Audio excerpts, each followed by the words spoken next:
You're tuned in to the Long Island Ducks Broadcast Network. Today's Long Island Ducks game broadcast will begin shortly. Every game this season will be broadcast live on the Long Island Ducks Broadcast Network with high-definition video and audio via Boxcast.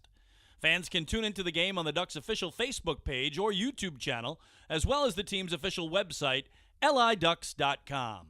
Thank you for tuning in, and stand by for complete coverage of today's game. 2022 individual game tickets are now on sale. Fans can purchase their tickets by visiting the Fairfield Properties Ballpark box office, calling 631-940-TIXX, or going online to liducks.com. Season ticket packages and mini plans are also available. To find out more information and secure your seats, please call 631-940-3825 to speak with someone in the ticket office. Get your business recognized by hundreds of thousands of Long Islanders by taking advantage of the advertising and sponsorship opportunities currently available with the Long Island Ducks. For more information, please call 631-940-3825, extension 106, or check us out on the web at liducks.com. The Ducks offer many packages available for groups to enjoy a game. The team offers block seating, pregame and in-game picnics, luxury suites, an exclusive party deck, and so much more.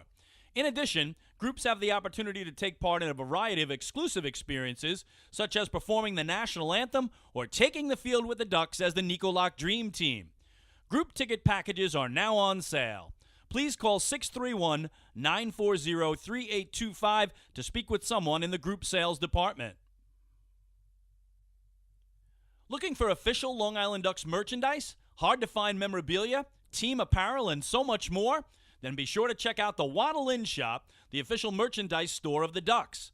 Fans can visit the shop online anytime at liducks.com by clicking the merchandise icon.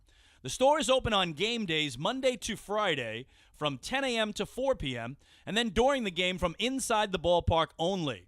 On non-game days, the store is open from 10 a.m. to 5 p.m. Monday through Friday.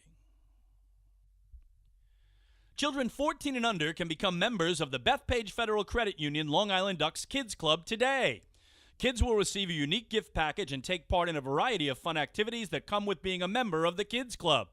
For more information on how to sign your child up, please visit liducks.com or call 631-940-3825. Quacker Jack, the 11-time Best Long Island mascot, is now available for appearances at parties and other special events throughout the Long Island community.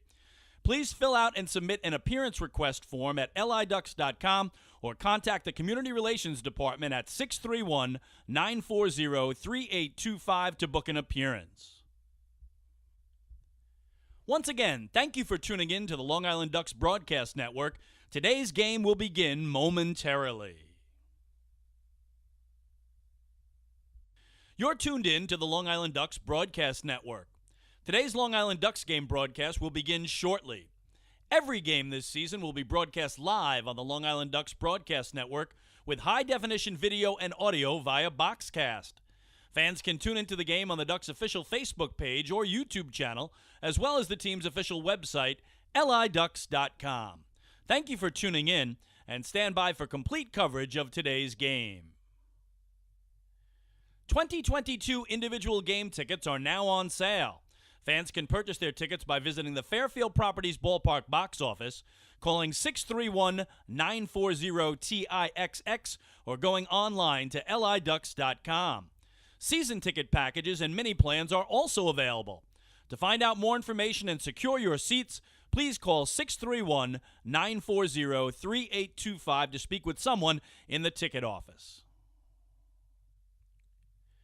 Get your business recognized by hundreds of thousands of Long Islanders by taking advantage of the advertising and sponsorship opportunities currently available with the Long Island Ducks. For more information, please call 631-940-3825, extension 106, or check us out on the web at liducks.com. The Ducks offer many packages available for groups to enjoy a game. The team offers block seating, pregame and in-game picnics, luxury suites, an exclusive party deck, and so much more. In addition, groups have the opportunity to take part in a variety of exclusive experiences, such as performing the national anthem or taking the field with the Ducks as the Nicolak Dream Team. Group ticket packages are now on sale. Please call 631-940-3825 to speak with someone in the group sales department. Looking for official Long Island Ducks merchandise, hard-to-find memorabilia, team apparel, and so much more? Then be sure to check out the Waddle Inn Shop, the official merchandise store of the Ducks. Fans can visit the shop online anytime at liducks.com by clicking the merchandise icon. The store is open on game days Monday to Friday from 10 a.m. to 4 p.m. and then during the game from inside the ballpark only. On non-game days, the store is open from 10 a.m. to 5 p.m. Monday through Friday. Children 14 and under can become members of the Bethpage Federal Credit Union Long Island Ducks Kids Club today. Kids will receive a unique gift package and take part in a variety of fun activities that come with being a member of the Kids Club. For more information on how to sign your child up, please visit liducks.com or call 631-940-3825. Quacker Jack, the 11-time Best Long Island mascot, is now available for appearances at parties and other special events throughout the Long Island community. Please fill out and submit an appearance request form at liducks.com or contact the Community Relations Department at 631-940-3825 to book an appearance. Once again, thank you for tuning in to the Long Island Ducks Broadcast Network. Today's game will begin momentarily. You're tuned in to the Long Island Ducks Broadcast Network. Today's Long Island Ducks game broadcast will begin shortly. Every game this season will be broadcast live on the Long Island Ducks Broadcast Network with high-definition video and audio via Boxcast. Fans can tune into the game on the Ducks' official Facebook page or YouTube channel, as well as the team's official website, liducks.com. Thank you for tuning in, and stand by for complete coverage of today's game. 2022 individual game tickets are now on sale. Fans can purchase their tickets by visiting the Fairfield Properties Ballpark box office, calling 631-940-TIXX, or going online to liducks.com. Season ticket packages and mini plans are also available. To find out more information and secure your seats, please call 631-940-3825 to speak with someone in the ticket office.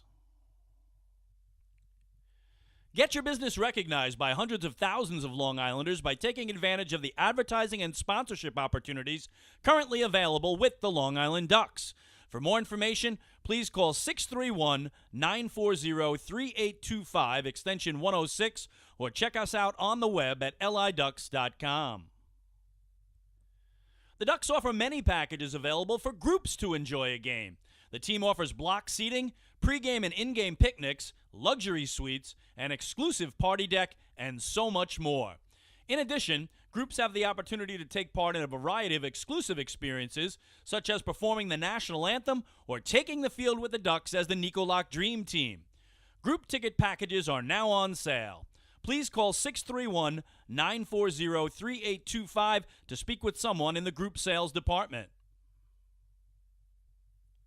Looking for official Long Island Ducks merchandise, hard-to-find memorabilia, team apparel, and so much more? Then be sure to check out the Waddle Inn Shop, the official merchandise store of the Ducks. Fans can visit the shop online anytime at liducks.com by clicking the merchandise icon. The store is open on game days Monday to Friday from 10 a.m. to 4 p.m. and then during the game from inside the ballpark only. On non-game days, the store is open from 10 a.m. to 5 p.m. Monday through Friday. Children 14 and under can become members of the Bethpage Federal Credit Union Long Island Ducks Kids Club today. Kids will receive a unique gift package and take part in a variety of fun activities that come with being a member of the Kids Club. For more information on how to sign your child up, please visit liducks.com or call 631-940-3825. Quacker Jack, the 11-time Best Long Island mascot, is now available for appearances at parties and other special events throughout the Long Island community. Please fill out and submit an appearance request form at liducks.com or contact the Community Relations Department at 631-940-3825 to book an appearance. Once again, thank you for tuning in to the Long Island Ducks Broadcast Network. Today's game will begin momentarily.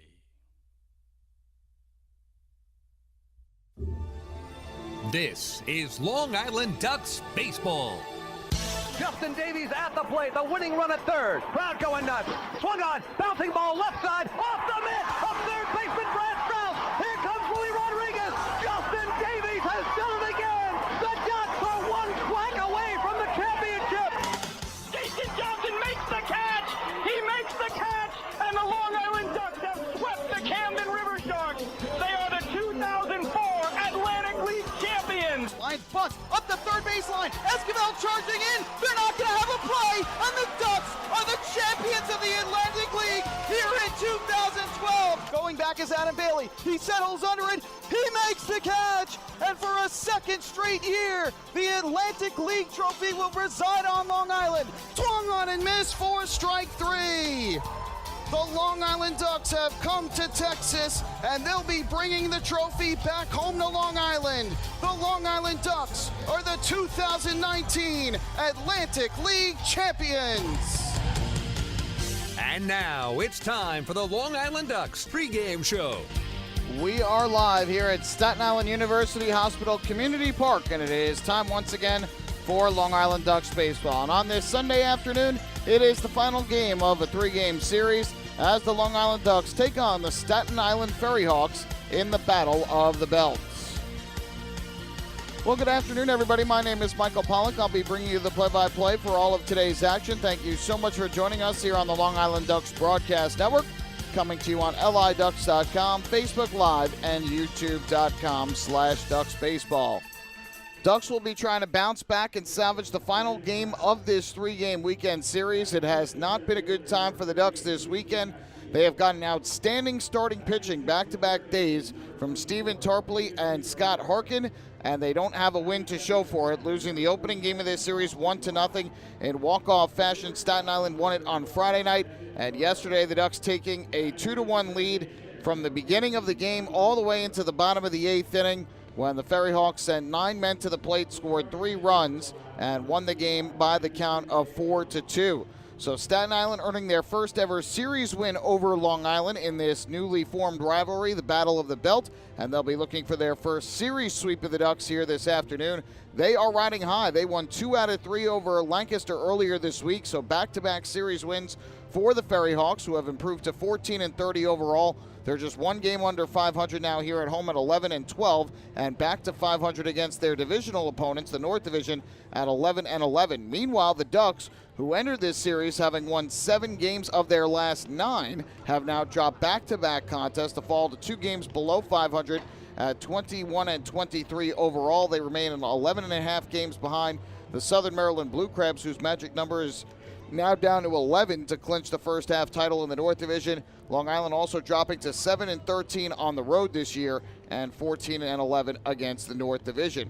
Things got started off well for the Ducks yesterday. They scored 2 runs in the first inning on 3 hits and an error, including Sam Travis's RBI single to right and Rusney Castillo's RBI double into the right field corner. But from that point on, Long Island was kept off the scoreboard. They did pick up 3 more hits from that point on and drew several walks as well, but ultimately could not dent home plate. The final 8 batters they sent to the plate were retired in order by the FerryHawks pitching staff. Staten Island got on the board in the bottom of the first on a 2-out solo homer by Angel Aguilar, but other than that, Scott Harkin was terrific over the first 7 innings of the game. He had allowed just that home run, a couple other hits scattered about, but he took a 2-1 lead into the 8th when with 1 out, he allowed a single to Joseph Monhay, who stole second. Then an infield single by Ricardo Cespedes to first base, but runners at the corners. Cespedes tried to steal second. Joe DiCarlo, who was catching yesterday, threw down to second and threw it low into the turf. It skipped under the glove of Vladimir Frias and into center field. And on the error by DiCarlo, a run scored to tie the game at 2. Scott Harkin followed by inducing a flyout to right from Dilson Herrera for the second out of the inning.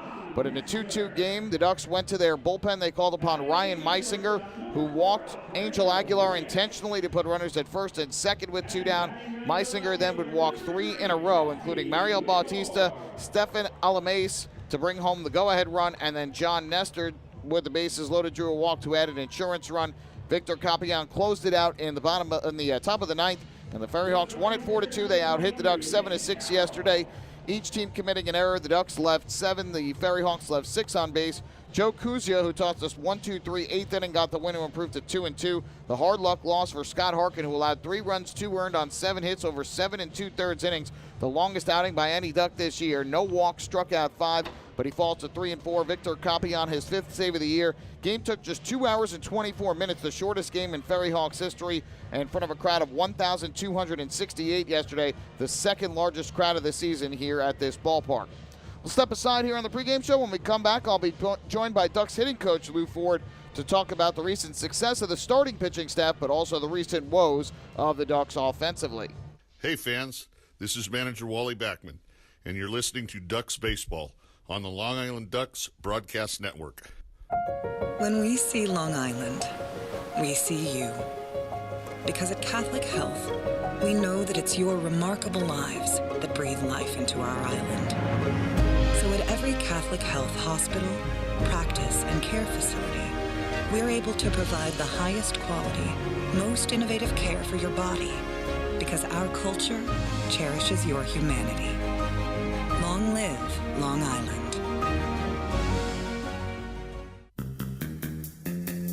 Take your group out to the game this season and enjoy all the fun of Ducks baseball at discounted prices with the picnic area, luxury suites, party deck, and so much more. Bringing your group to the game will be an unforgettable experience. The Ducks even offer opportunities to sing the national anthem, serve as the Ridgewood Savings Bank color guard, be the Nicolak Dream Team, or put on a pregame performance. To book your outing today, call 631-940-3825 and ask for the group sales department. Long Island Ducks baseball. Good times every time.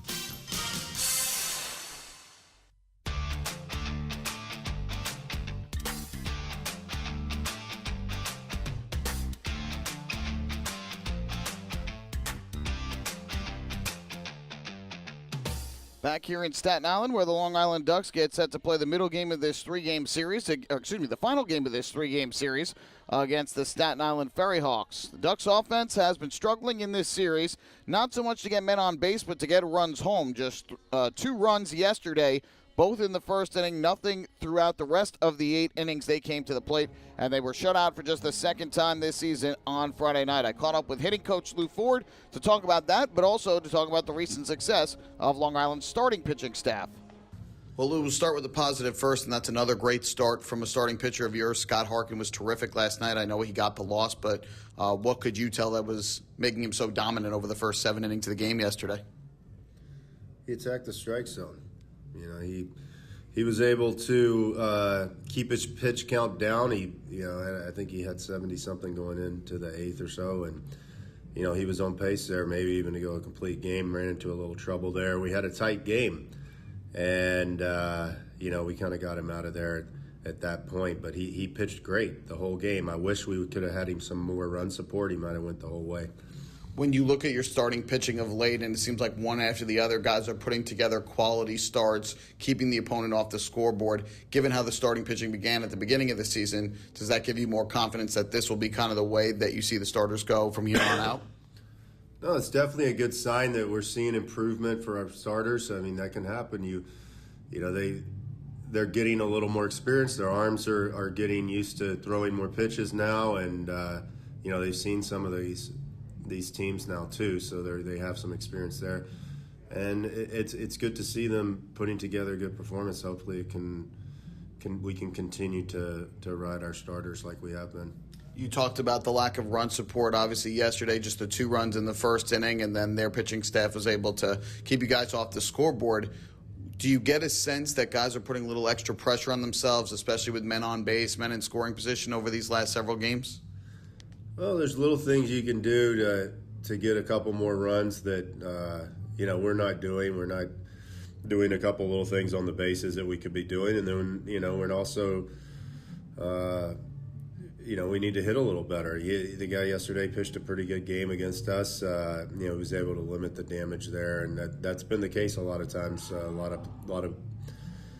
lot of pitchers have been limiting damage. We're putting together hits, but we're not scoring as many runs as we'd like to. But I think we've been hitting the ball good. Hopefully today we come out. We got everybody back now. We've had some guys down, so it'll be nice to have everybody back in the lineup, and hopefully we can, get the bats going again. When you look at some of the at-bats of late, a lot of early in the count swings, and obviously there have also been situations where, again, guys have been on base, but they haven't gotten that big hit. What's been your message to this group, to this lineup over these last few games when they haven't been getting that big hit to try and get them to turn things around? Well, I mean, anytime you're in a situation you're trying to drive runs in, you want to get a good pitch to hit, number one. It might be the first pitch, sometimes it's not, but you want to get a good pitch to hit. You don't help the pitcher out. He's the one that is under pressure there, not you. And, put the pressure on him. Take it off yourself and get a good pitch to hit. That's what our mentality is. I think it's not a bad thing to be aggressive, but at the same time, you got to get strikes to swing at. So that's the balance you got to play. Despite losing the first two games of this series against Staten Island, do you get a sense still that the mood in the clubhouse is upbeat and positive and confident that this team can come back out and get a win here today before you head down to North Carolina? Yes, I think both games were in the game. We could have won, and I think the mentality is we need to finish the games is what it is. We're playing good. We're in the game, but we're not finishing the other team off right now and coming out with the W like we can. So, I think the intensity's there. We just need to maintain it for the 9 innings. Anderson De Leon gets the ball today, a guy who's from New York City originally, pitching in New York City now. What do you think he needs to do today to be able to be successful and find a way to beat this Staten Island team? Attack the strike zone. You look at their lineup. They're not leading the league in hitting. So I think you attack the strike zone against them, make them, don't give them any free passes, and make him hit the ball. And he's got good stuff. Trust his stuff and throw strikes. I think he'll have a lot of success today doing that. Last but not least, first impressions of this ballpark on your first visit here. I like the ballpark a lot. It has a great view. I like the turf looks beautiful.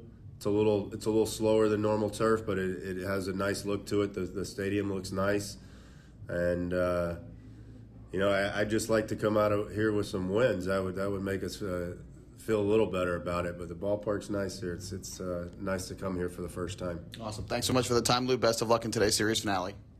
Thanks, Mike. That's Ducks outfielder and hitting coach Lou Ford talking about the recent success of the starting pitching, but the recent struggles of the offense here in this series. Again, just 2 runs in the 2 games, both coming in the first inning yesterday. Long Island will try and turn things around here in today's series finale before they get on the bus down to North Carolina and take about a 9-hour journey before they enjoy an off day tomorrow. Take a break. When we come back, we'll look at the pitching matchup for today's series finale, then we'll have the starting lineups and first pitch. Hey fans, this is outfielder and hitting coach Lou Ford, and you're listening to Ducks Baseball on the Long Island Ducks Broadcast Network. Sayville Ford, the no-fees dealer, has been family-owned and operated for 65 years. Visit their spacious showroom to choose from a giant inventory of new, pre-owned, and commercial vehicles with a free 10-year, 100,000-mile powertrain limited warranty included. Some exclusions apply. Plus, they offer top dollar for trades, and their service department is open until 1 a.m. on weekdays. Sayville Ford, Long Island's Ford giant, is conveniently located off Exit 50 on Sunrise Highway, or visit SayvilleFord.com for more information. Morning, Dan. How was your weekend? Oh, it was awesome. I took my family to a Ducks game and had a blast. The seats were great. We ate a ton of food, and the Ducks won. They even had amazing fireworks. Oh, yeah. They got a good thing going on there. I took friends to Thirsty Thursday a couple weeks ago and had too much fun.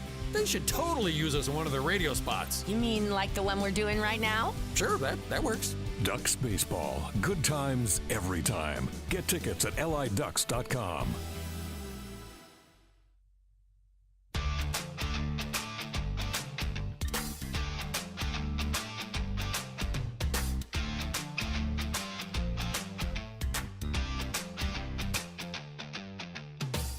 FerryHawks have taken the field on this Sunday afternoon for the series finale as they try and pick up a sweep over the Ducks. Fans being asked to rise and remove their hats and caps. Here's today's national anthem.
Today's national anthem on this Sunday afternoon at Staten Island University Hospital Community Park.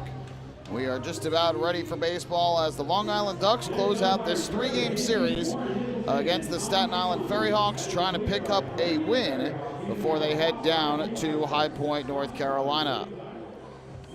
Well, we will go through the starting lineups and the pitching matchups for the two teams. Let's start with the Ducks lineup here this afternoon. Dustin Woodcock back in the lineup will lead things off. He is the right fielder. Batting second and at second base is Vladimir Frias. Alejandro De Aza gets the start in left field. He'll hit third. The cleanup hitter is today's first baseman, Sam Travis.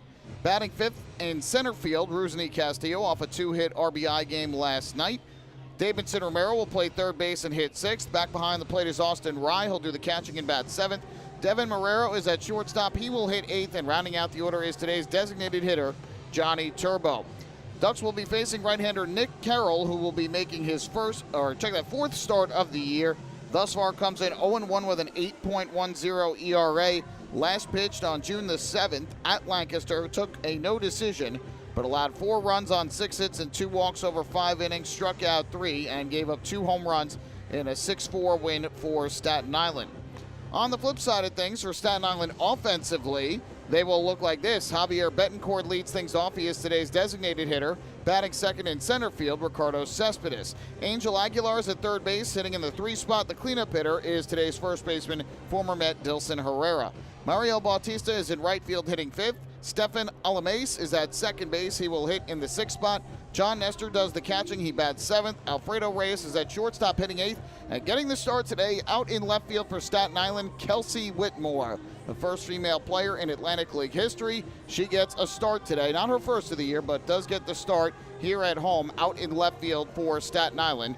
And the Ducks will be sending right-handed pitcher Anderson De Leon to the mound here today. De Leon, a 2-1 record, a 3.96 ERA, 12 games, 5 starts this year. He is coming off a no decision against the York Revolution on June the 7th.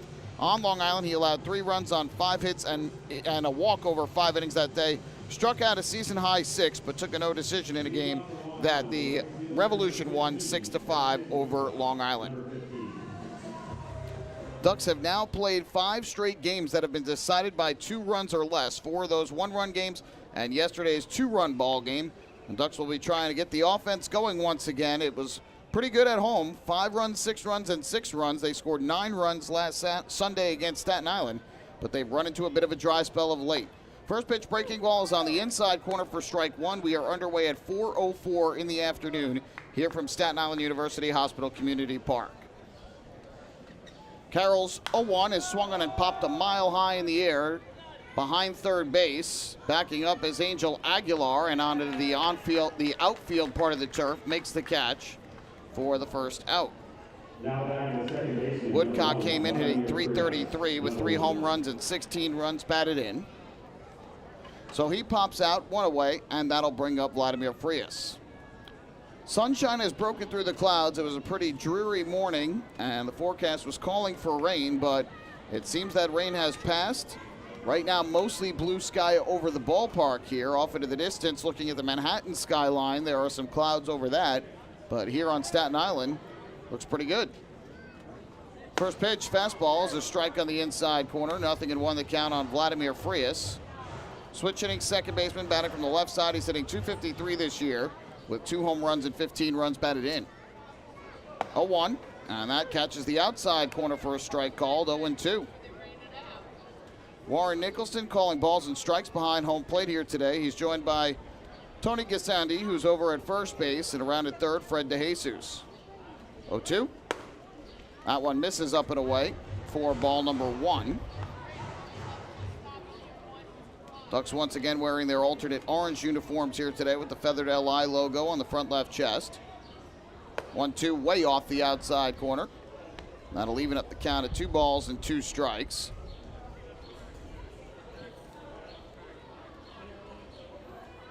Carroll working quickly, looks in, gets the sign from Nestor. And the 2-2 is swung on and grounded hard but foul along the first base line.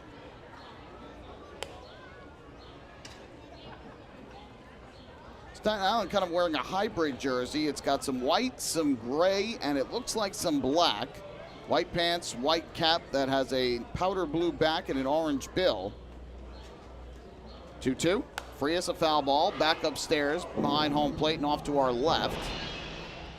I'm having trouble from my vantage point seeing exactly what it says on the front of the jersey. There are yellow stripes horizontally on the left sleeve and a black stripe, it looks like, on the right sleeve. It looks like kind of a mishmash of different patterns on the jersey for Staten Island today. The cap with an interlocking SI similar to what you see on the playing field. 2-2. High fly ball in the air to center. Cespedes drifting in a few steps, and he'll make the catch. So back-to-back outs in the air for Woodcock and Frias. With 2 away here in the opening inning, that'll leave it up to the left fielder, Alejandro De Aza. Wind blowing out to left field again here today. The wind has been blowing out all 3 days. First day to right and the last 2 to left. But there's been only 1 home run in this series, and that was hit by Angel Aguilar in the first inning yesterday, out to left center field between the batter's eye and the scoreboard. First pitch on the way to De Aza. The lefty swinger takes a fastball for a strike on the outside corner, 0-1. De Aza hitting .337 for the Ducks this year, 4 home runs, 22 runs batted in. Carroll's 0-1. Breaking ball misses down and away. Check swing by De Aza. And the count even at 1 ball and 1 strike. Third baseman here, Angel Aguilar, playing well off the bag, almost out by shortstop. The shortstop, Alfredo Reyes, is shaded towards the middle. This ball goes down and in and back behind the plate, but De Aza does not attempt to take first base. And so now has the count in his favor at 2-1. Light crowd on hand, fans still making their way into the ballpark here this afternoon. There's a big group that is past the Ducks dugout on the first base side and another on the third base side, but otherwise fans scattered about. From the windup, Carroll's 2-1. Lifted in the air deep but foul down the left field line. And that will even things up at 2 balls and 2 strikes. Last night, a crowd of 1,268, which was the second largest of the year for Staten Island, behind their franchise home opener back on May the 3rd against the Lexington Legends. 2-2. Ground ball hit to the right side of the infield, gobbled up by by Stefan Alamais, and he throws out De Aza at first for the out. So he grounds out to second as De Aza. 1-2-3 top half of the first inning for Nick Carroll. We go to the bottom of inning number 1. It's the Ducks 0 and the FerryHawks coming up to bat. Hey fans, this is infielder Elgin Mazzilli, and you're listening to Ducks Baseball on the Long Island Ducks Broadcast Network. Planning your next party or looking for a caterer that will handle all of your needs? Hidden Gem Cafe has got you covered. From setup to service to cleanup and amazing food that is sure to be talked about, they can do it all without breaking the bank. Hidden Gem knows that each event is unique and strives to design a specialized menu for each event. Call the Hidden Gem Cafe for your next party at 631-390-5912 and be sure to follow them on social media too at the Hidden Gem Cafe for ideas and information. Game Get enough of the Long Island Ducks? Well, now you can get even more inside info on your favorite hometown team through Facebook and Twitter. The Ducks are constantly updating fans through social media with scores, transactions, ballpark promotions, and much more. You can even win great prizes. All you'll need to do is make a free account on Facebook and Twitter, and then visit us at facebook.com/LIDucks and twitter.com/LIDucks. Think you're Long Island's biggest Ducks fan? Get connected now.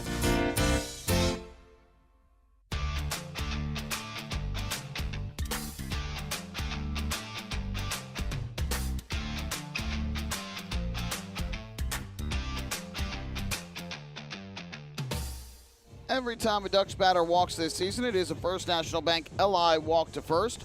First National Bank LI celebrating 95 years as Long Island's truly local bank. Explore anniversary promotions and experience customer-first service for yourself. Visit fnbli.com.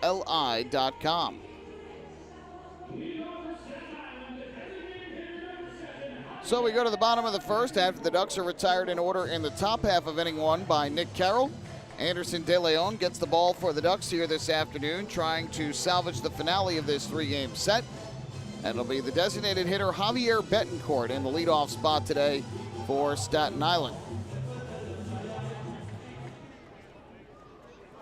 Typically, we've seen him hit near the bottom of the order, but today bumped up to the leadoff spot, and again, he's the designated hitter.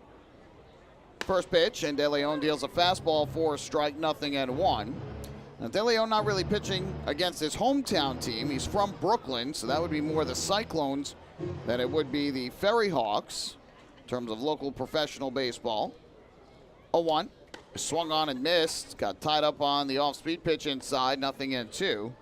But still pitching in his home city. Of course, Brooklyn, one of the 5 boroughs of New York, in addition to Staten Island, Manhattan, Queens, and the Bronx, make up those 5 boroughs.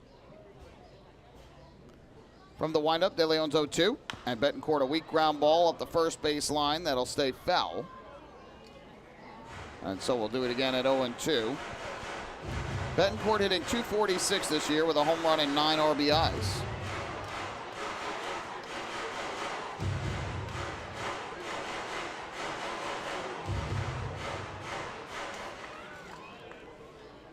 De Leon looks in for the sign from Austin Rye. And now his 0-2. There's a breaking ball popped up in the air to right center. Dustin Woodcock drifts in and to his right to make the catch. And Betancourt retired for the first out here in the bottom of the first. And the Ducks enter at 21-23 on the season. They got back to 500 with their walk-off win over York on Thursday, but have since dropped 2 in a row, 1-0 here in walk-off fashion on Friday night, and a 4-2 decision yesterday in which Staten Island took the lead in the bottom half of the 8th inning. Staten Island improving to 14-30 with their 2 wins here in this series. First pitch fastball here just off the outside corner for ball 1 to Ricardo Cespedes, the 2-hitter and center fielder for Staten Island, hitting .245 on the year. 1-0. Slashed foul down the left field line out of play. That'll even the count at 1-1. 2 homers on the year for Cespedes. He has driven in 9 runs.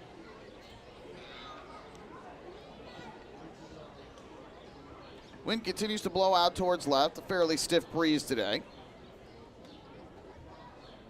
1-1. Swing and a miss. Good pitch by De Leon. Way out in front of it was Cespedes. That'll move the count to 1-2.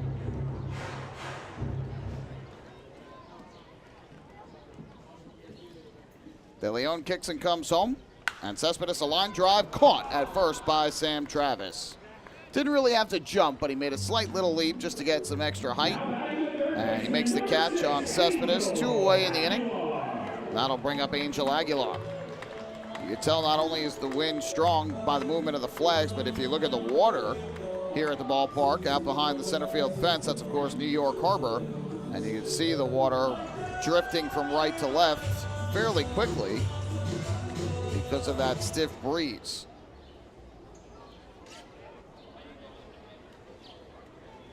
Up steps Aguilar from the right side.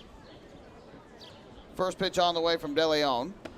And that fastball catches the inside corner for strike 1. Aguilar hitting .313 on the season, 7 homers, 25 RBIs. He's been the big bat in this Staten Island lineup this season. takes here down and away for a ball to even the count. Yesterday in the first inning, hit a 2-out solo home run to left center off of Scott Harkin to put the FerryHawks on the scoreboard. 1-1. On the outside corner strike call. Good fastball from De Leon there. And gets the call from Warren Nicholson. So that'll move the count to 1-2 as he tries to work a 1-2-3 bottom half of inning number 1.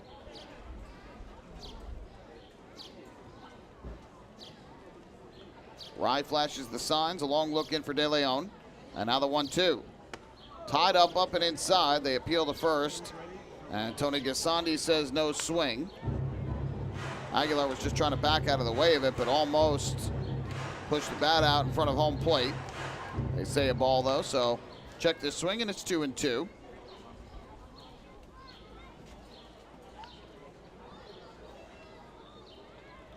De Leon fires home, and that misses outside.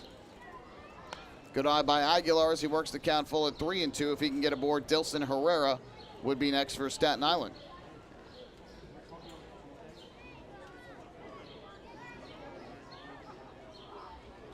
Payoff pitch on the way from De Leon, and Aguilar takes a breaking ball down and away, ball 4. So a 2-out walk issued by today's starter for Long Island as Aguilar makes his way aboard. 13th walk of the season that Aguilar has earned.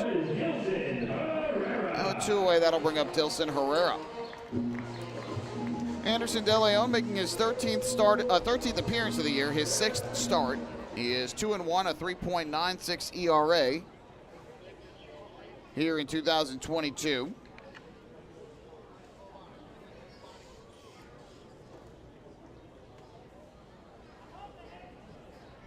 First pitch to Herrera is fouled off down the right field line, out of play. 36 and a third innings for De Leon. He's given up 32 hits, 16 runs, all of which have been earned. He has walked 13 and struck out 26, all those numbers coming into today. He also has 1 save on the year. Started the season in the bullpen before shifting into the starting rotation on May 17th. Starting rotation has certainly seen a lot of change this year.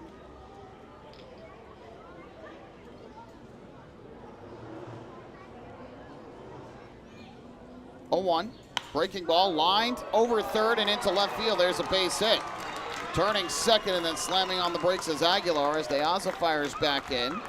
So back-to-back base runners for Staten Island here in the first on a walk by Aguilar and a single by Herrera. And that'll bring up Staten Island's 5-hitter and right fielder Mariel Bautista to the plate.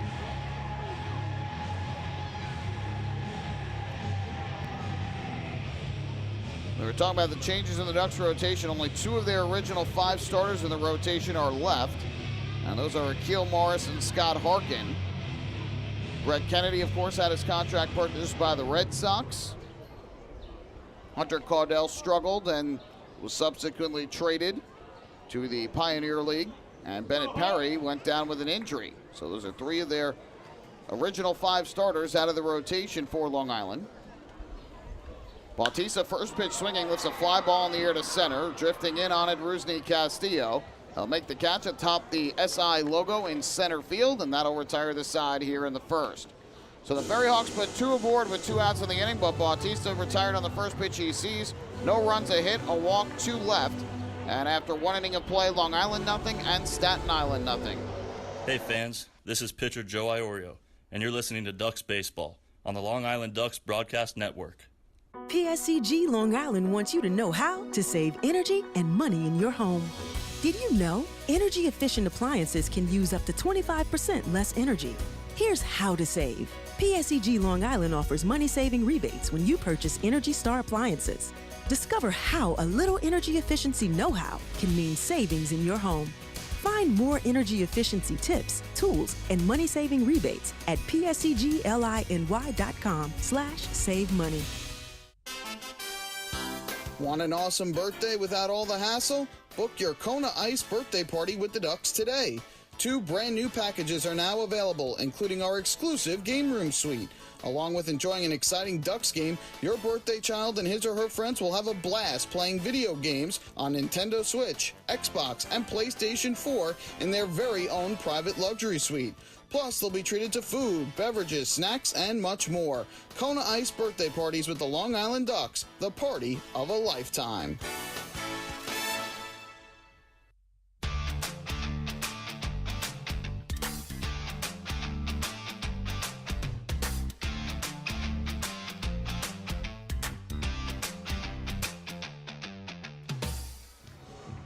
No score after one here at Staten Island University Hospital Community Park. We go to the second inning, where Nick Carroll will face 4, 5, and 6 in the Ducks order. And a reminder that this 2022 season of Ducks baseball is presented by Catholic Health. Visit them online at chsli.org.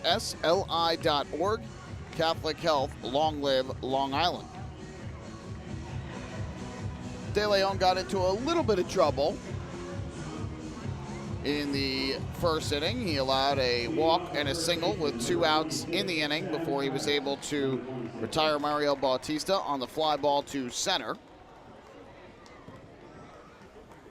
So we go to the second, and Sam Travis will get things started offensively for the Ducks. First pitch is taken a bit upstairs for a ball, 1-0 on Travis. He comes in hitting .321 on the year, 6 home runs, and a team-leading 39 RBIs. 1-0. Breaking ball high, fly ball in the air to center.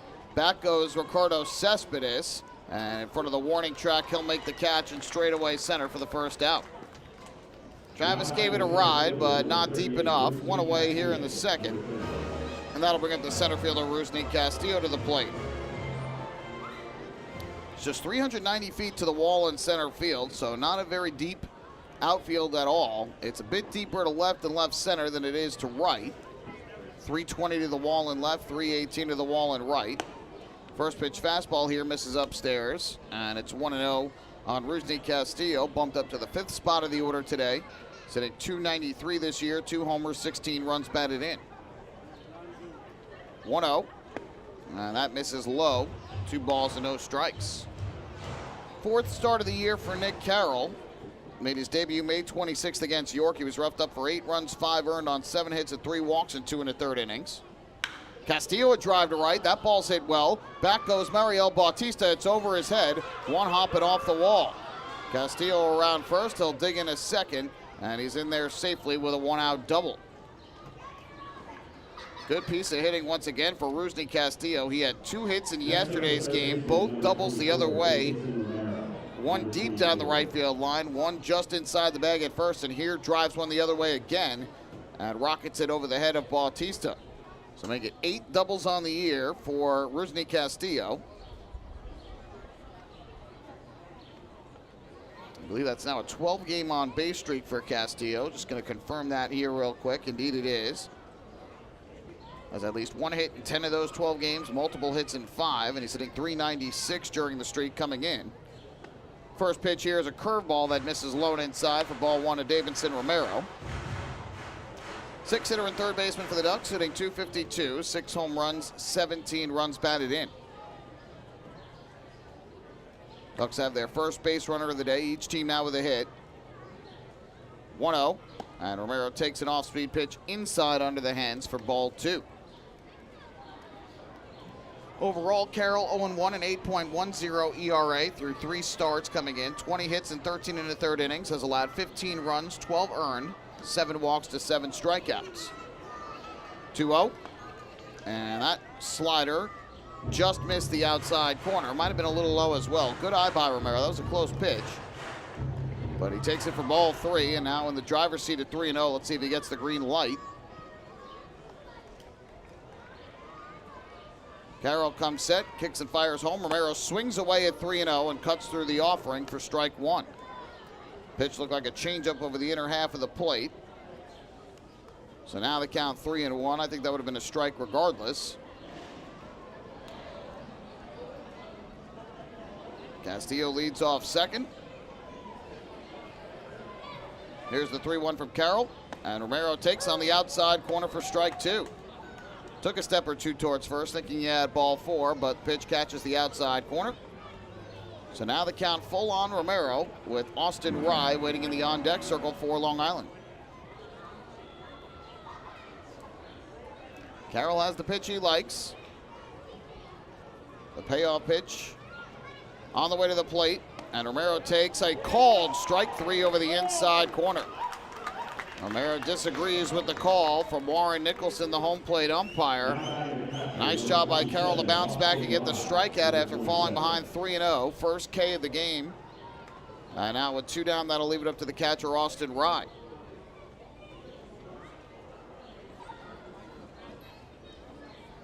Romero still looking for his first hit since returning to the team on Friday. He's now 0 for 7 with 2 walks in the series. First pitch to Rye, and he takes a curveball over the outside corner for a strike, 0-1. Carroll doing a good job hitting his spots on the outside and inside corners in this inning. Rye back in the lineup after having the night off last night. He's hit a .250 this year with a home run and 18 RBIs. 0-1. Breaking ball again for a strike on the outside corner. Rye asking Warren Nicholson about it, but he's behind here at 0-2. The Ducks have gotten a 1-out double in the inning by Rusney Castillo, but have yet to move him from second base. Carroll is set to go. And kicks and turns back to second base, but nothing doing for Castillo there. Castillo has 2 steals this year in 4 attempts.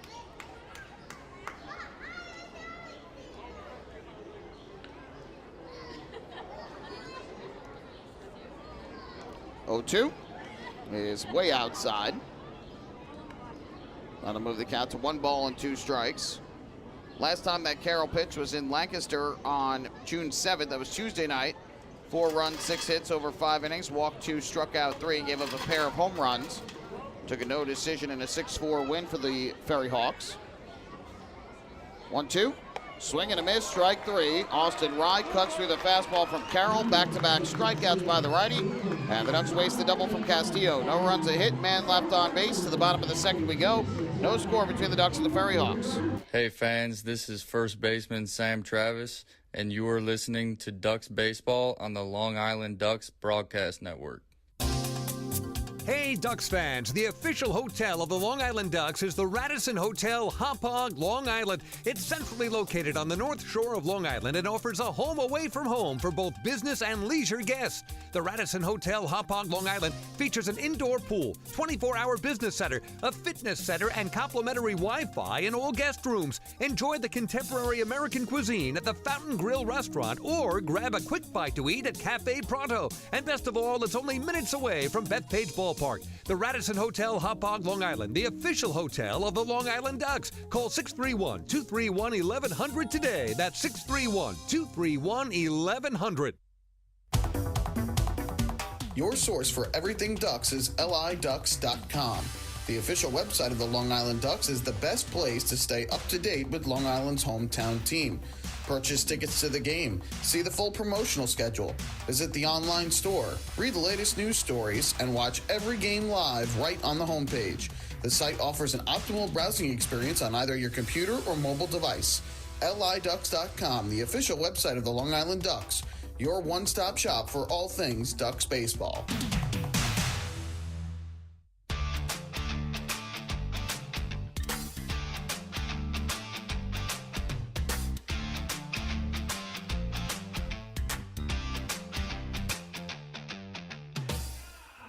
Bottom half of the second inning coming up. The Long Island Ducks and the Staten Island FerryHawks in the final game of this series. No score yet. We go to the bottom of the second. It'll be Stephen Alamace who will lead things off. And I want to apologize to him. Yesterday, accidentally called him Stephen Almaeus, but was notified today that the actual correct pronunciation, Stephen Alamace. He just joined Staten Island yesterday, so the team wanted to make sure they had everything right. First pitch on the way here, and Alamace swings through a fastball over the inner half of the plate, and the count 0-1. Went 1 for 3 in his FerryHawk debut, drew a bases-loaded walk, and was caught stealing. Takes a fastball for a strike on the outside corner now, and it's 0-2 in favor of De Leon. Allowed a walk and a single back-to-back with 2 outs in the first, but got Mario Bautista to fly out on the first pitch. Each team with a hit thus far in the ballgame.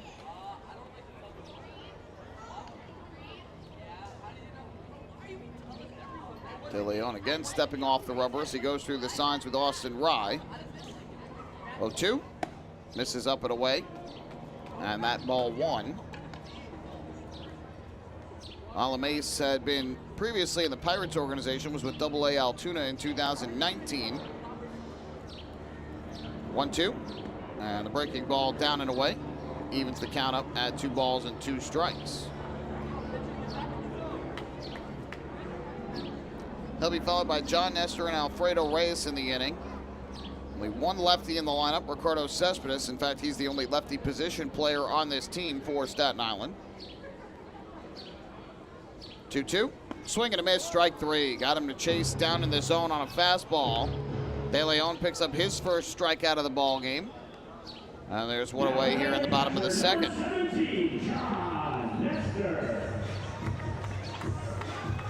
So the one down, that'll bring up the catcher and 7-hitter, John Nestor, to the plate, batting from the right side. He was behind the plate last night after Brian Gonzalez caught the series opener. De Leon's first pitch is a fastball taken for a strike on the outside corner, 0-1. Nestor hitting just 174 on the year, 1 home run and 10 RBIs for Staten Island.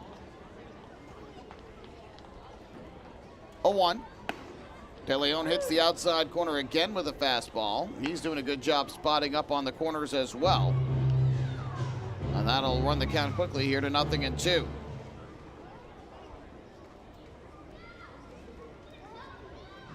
Oh-2 pitch, and this time just outside from the right-hander. De Leon's last outing was against the York Revolution on Tuesday night at Fairfield Properties Ballpark. He took a no decision, pitched fairly well. 5 innings, a 3-run ball, allowed 5 hits and a walk, struck out a season-high 6 batters. 1-2. Chopped on the ground here weakly, left side of the infield. Romero charges, bare hands, throws, got him! Nice play by Davidson Romero, who had to field that ball with the bare hand and throw all in one motion.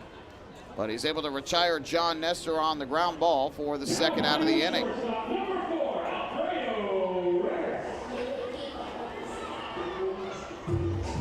Well, I did get confirmation from Mike Moore that it says District 24 on the jerseys that Staten Island are wearing today, so it must be a local connection that Staten Island has to the community here. Of course, this ballpark named Community Park. First pitch, breaking ball, down and away for ball 1. Official name in full is Staten Island University Hospital, Northwell Health Community Park. 1-0. And that fastball catches the outside corner for a strike, 1-1, but most people refer to it as Community Park or Staten Island University Hospital Community Park. Formerly Richmond County Bank Ballpark here at St. George.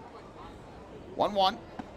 That's a strike on the inside corner to Alfredo Reyes, 1-2. Reyes hitting 179, no homers, 2 RBIs. We're in the St. George section of Staten Island, right on the northeast shore of Staten Island, overlooking the New York Harbor and the Manhattan skyline.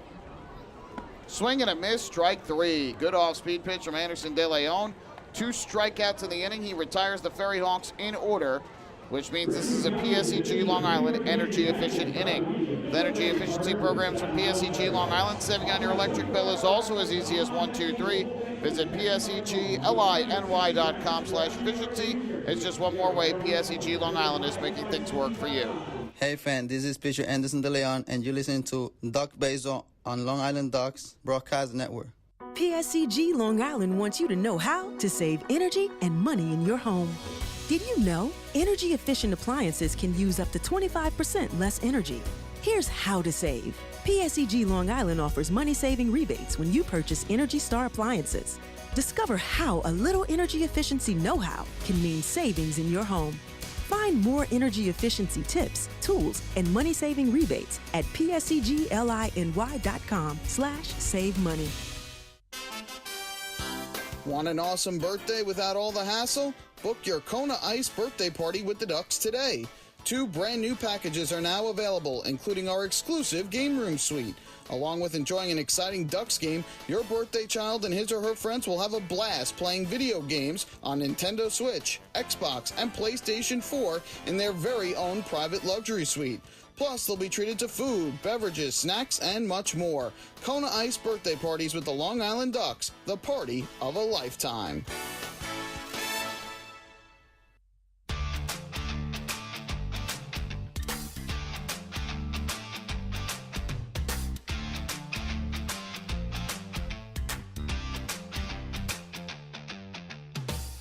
We are scoreless after 2 innings here in the series finale between the Ducks and the FerryHawks.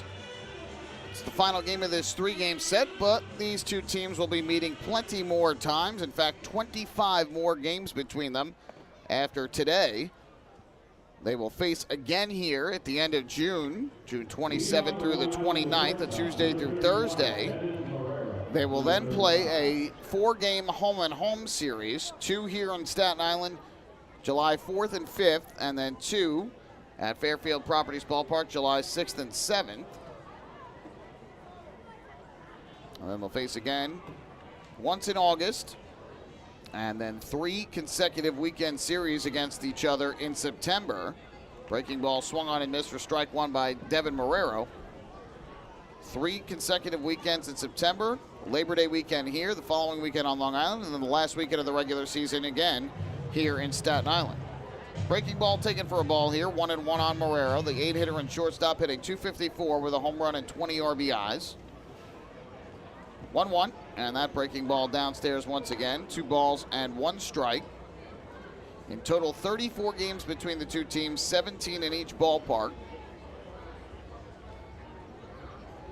2-1, swing and a miss. Marrero tied up on the pitch up and in. And that'll even the count at 2-2. So with all those games against one another, the two teams will get very familiar with each other by season's end. Ducks have a 5-3 edge in the season series. 2-2, and that's hit on the ground to the right side of the infield. Grabbed there by Alames, and he throws over to first in time to retire Marrero for the first out here in the 3rd inning. Next up, the designated hitter, number 14, Johnny Turbo, number 14. So Devin Marrero grounds out to second base, 1 away here in the 3rd. And up will step the designated hitter, Johnny Turbo, batting from the right side.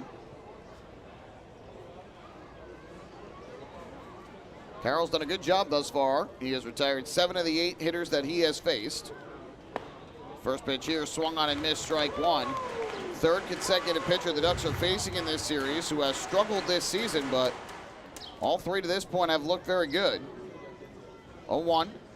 Fastball's on the outside corner, strike 2. Anthony Rodriguez had some control troubles, 5 walks in 5 innings on Friday, but ultimately gave up no runs and stranded 7 on base in his 5 innings. Turbo, a weak ground ball here to third base, rolling along the line. It is fielded in fair territory by Aguilar, and so Turbo is safe at first.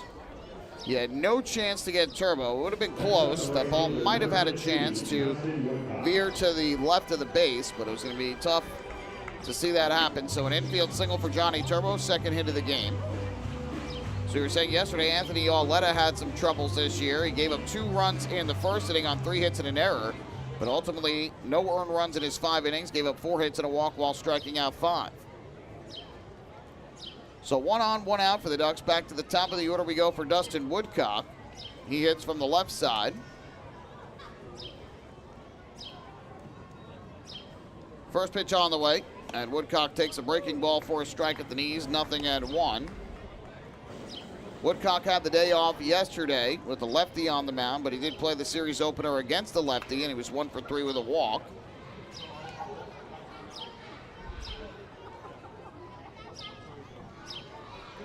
Turbo takes his lead, held on there by Herrera at first. Throw over, and Turbo scampers back to the bag.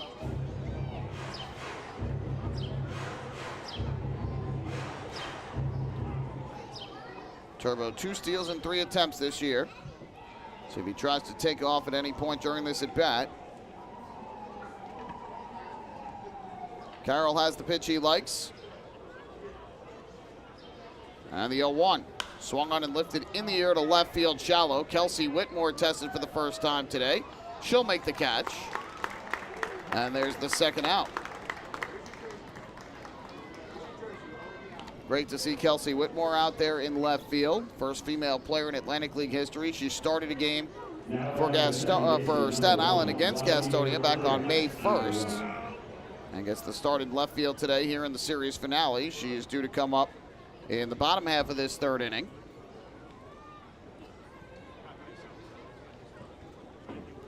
Here is the switch hitting Vladimir Frias to the plate as he bats from the left side with Turbo at first and 2 away.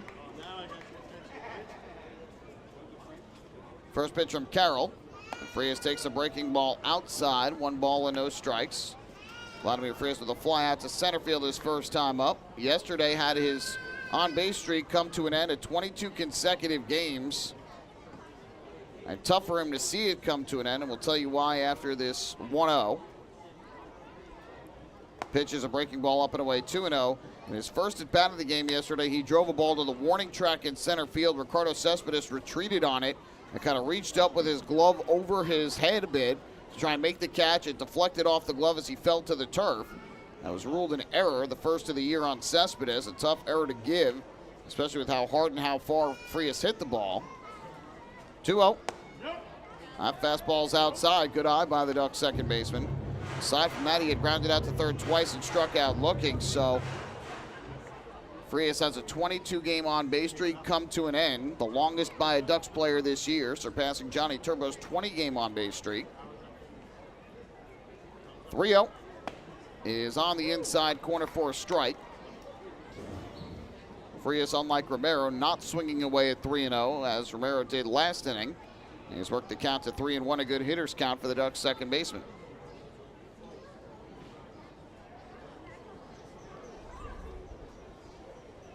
Here comes the 3-1. First to throw over to first to check on Turbo, who scampers back to the bag safely. Really has turned into a lovely afternoon here with mostly blue skies and sunshine and cool temperatures in the low to mid 70s. 3-1. Frias takes, and that pitch misses outside for ball 4. So Vladimir Frias works his way aboard with a 2-out walk. First walk of the day issued by Nick Carroll. It's a First National Bank LI walk to first. Go first, go far. So the Ducks now have runners at first and second base with 2 down in the inning. Turbo at second, Frias at first. Good speed on the bases for Long Island. And here is De Aza, who grounded out to second base in his first at bat of the day. Carroll comes set on the mound, looks back to second. His first pitch is a breaking ball down and in. Nice block at home plate by John Nestor. It's 1 ball and no strikes. De Aza yesterday, single, a walk, scored a run, and stole his first base of the year. He has now reached base safely in a total of 15 consecutive games, going back to May 26th. 1-0. Ground ball up the first base line. Fielded there by Dilson Herrera. He'll take it to the bag himself. And that'll retire the side here in the top of the third. So the Ducks get a 1-out single and a 2-out walk in the inning. But they leave both men on base. Second time De Aza's grounded out today. We go to the bottom of the third. Still no score here in Staten Island. Hey fans, this is infielder Vladimir Frias, and you're listening to Ducks Baseball on the Long Island Ducks Broadcast Network. When we see Long Island, we see you. Because at Catholic Health, we know that it's your remarkable lives that breathe life into our island. So at every Catholic Health hospital, practice, and care facility, we're able to provide the highest quality, most innovative care for your body. Because our culture cherishes your humanity. Long live Long Island.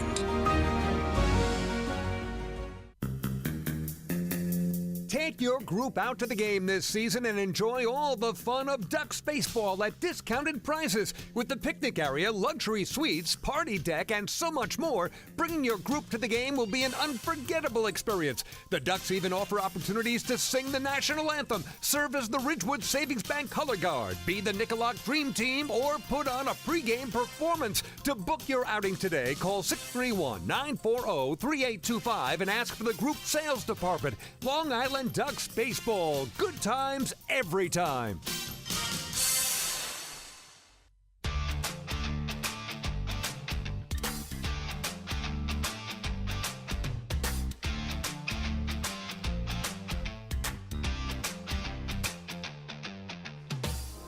Well, we head to the bottom of the third inning. No score between the Ducks and the FerryHawks, and here is Kelsey Whitmore to the plate. She'll lead things off in the bottom half of this third inning. The left fielder for Staten Island today. First pitch from Anderson De Leon is a fastball that misses up and away for ball one. Whitmore is 0 for 7 thus far here with the FerryHawks. 2 runs, a walk, 4 strikeouts, and a hit by pitch. Here she takes a strike, over the outside corner, and that'll even up the count at 1-1. Whitmore, a two-way player. She can play the outfield. She can also pitch. Here she takes down and away. And that'll move the count to 2 balls and 1 strike on the FerryHawks left fielder. De Leon's pitch. The slider misses outside. Good eye by Whitmore. She's not chasing out of the zone here against De Leon. Now the count 3-1. Good hitter's count. The pitch. Swung on and fouled off. Good cut. But fouls it back up into the crowd and bounces down below from the suite level. And so that will run the count full at 3-2. De Leon gets the sign. Payoff pitch to the plate is swung on and popped foul again back upstairs and onto the roof of the ballpark. So Whitmore battling here with De Leon. The count remains full. She'll be followed by Javier Betancourt and Ricardo Cespedes. Again, the 3-2 pitch, and Whitmore takes a fastball on the outside corner, strike 3 called. Good pitch there from De Leon. Freezes Whitmore at the plate. Third strikeout for De Leon, and there's one away here in the bottom of the third inning. It's been great to see the fan support that Kelsey Whitmore has gotten, especially on Long Island when she came in and not only hit but pitched in a game last weekend. First pitch swinging here, Betancourt fouls it off to the first base side, and that will go out of play into the seats. 0-1. Got a big hand when she came up to pinch hit in that game, and then got a big cheer as well when she came out to pitch and tossed a scoreless inning in relief. 0-1. Betancourt a line drive to the left side of the infield, backhanded by Marrero. The throw over to first, and that's in time for the out. Good play by Devin Marrero at short to retire Betancourt, who is now 0 for 2. He had fly to right his first time up. 2 away in the third.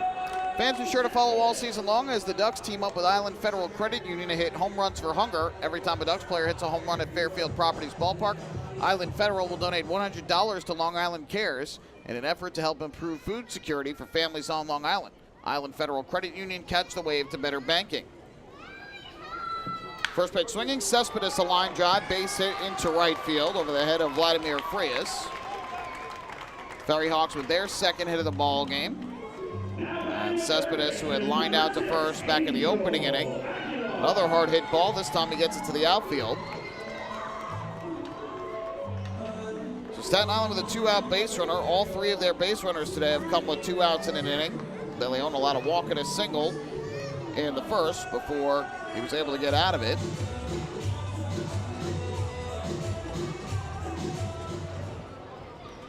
So up to the plate will step the dangerous Angel Aguilar.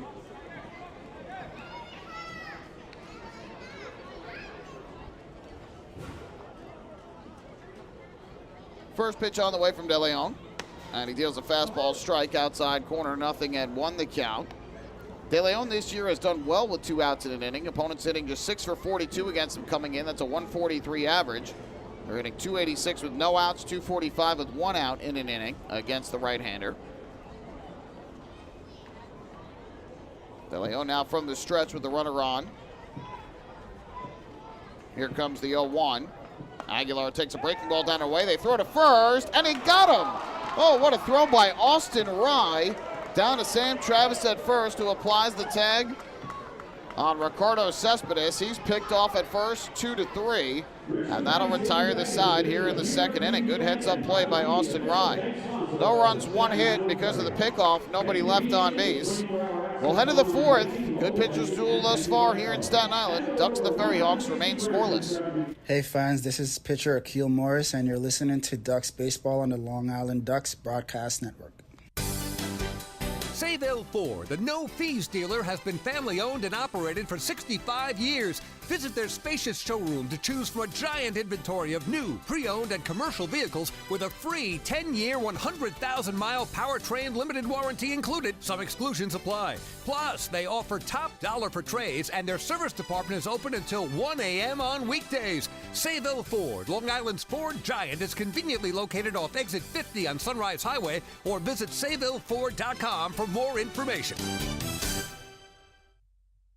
Morning, Dan. How was your weekend? Oh, it was awesome. I took my family to a Ducks game and had a blast. The seats were great. We ate a ton of food, and the Ducks won. They even had amazing fireworks. Oh, yeah, they got a good thing going on there. I took friends to Thirsty Thursday a couple weeks ago and had too much fun. They should totally use us in one of their radio spots. You mean like the one we're doing right now? Sure, that works. Ducks Baseball. Good times every time. Get tickets at liducks.com.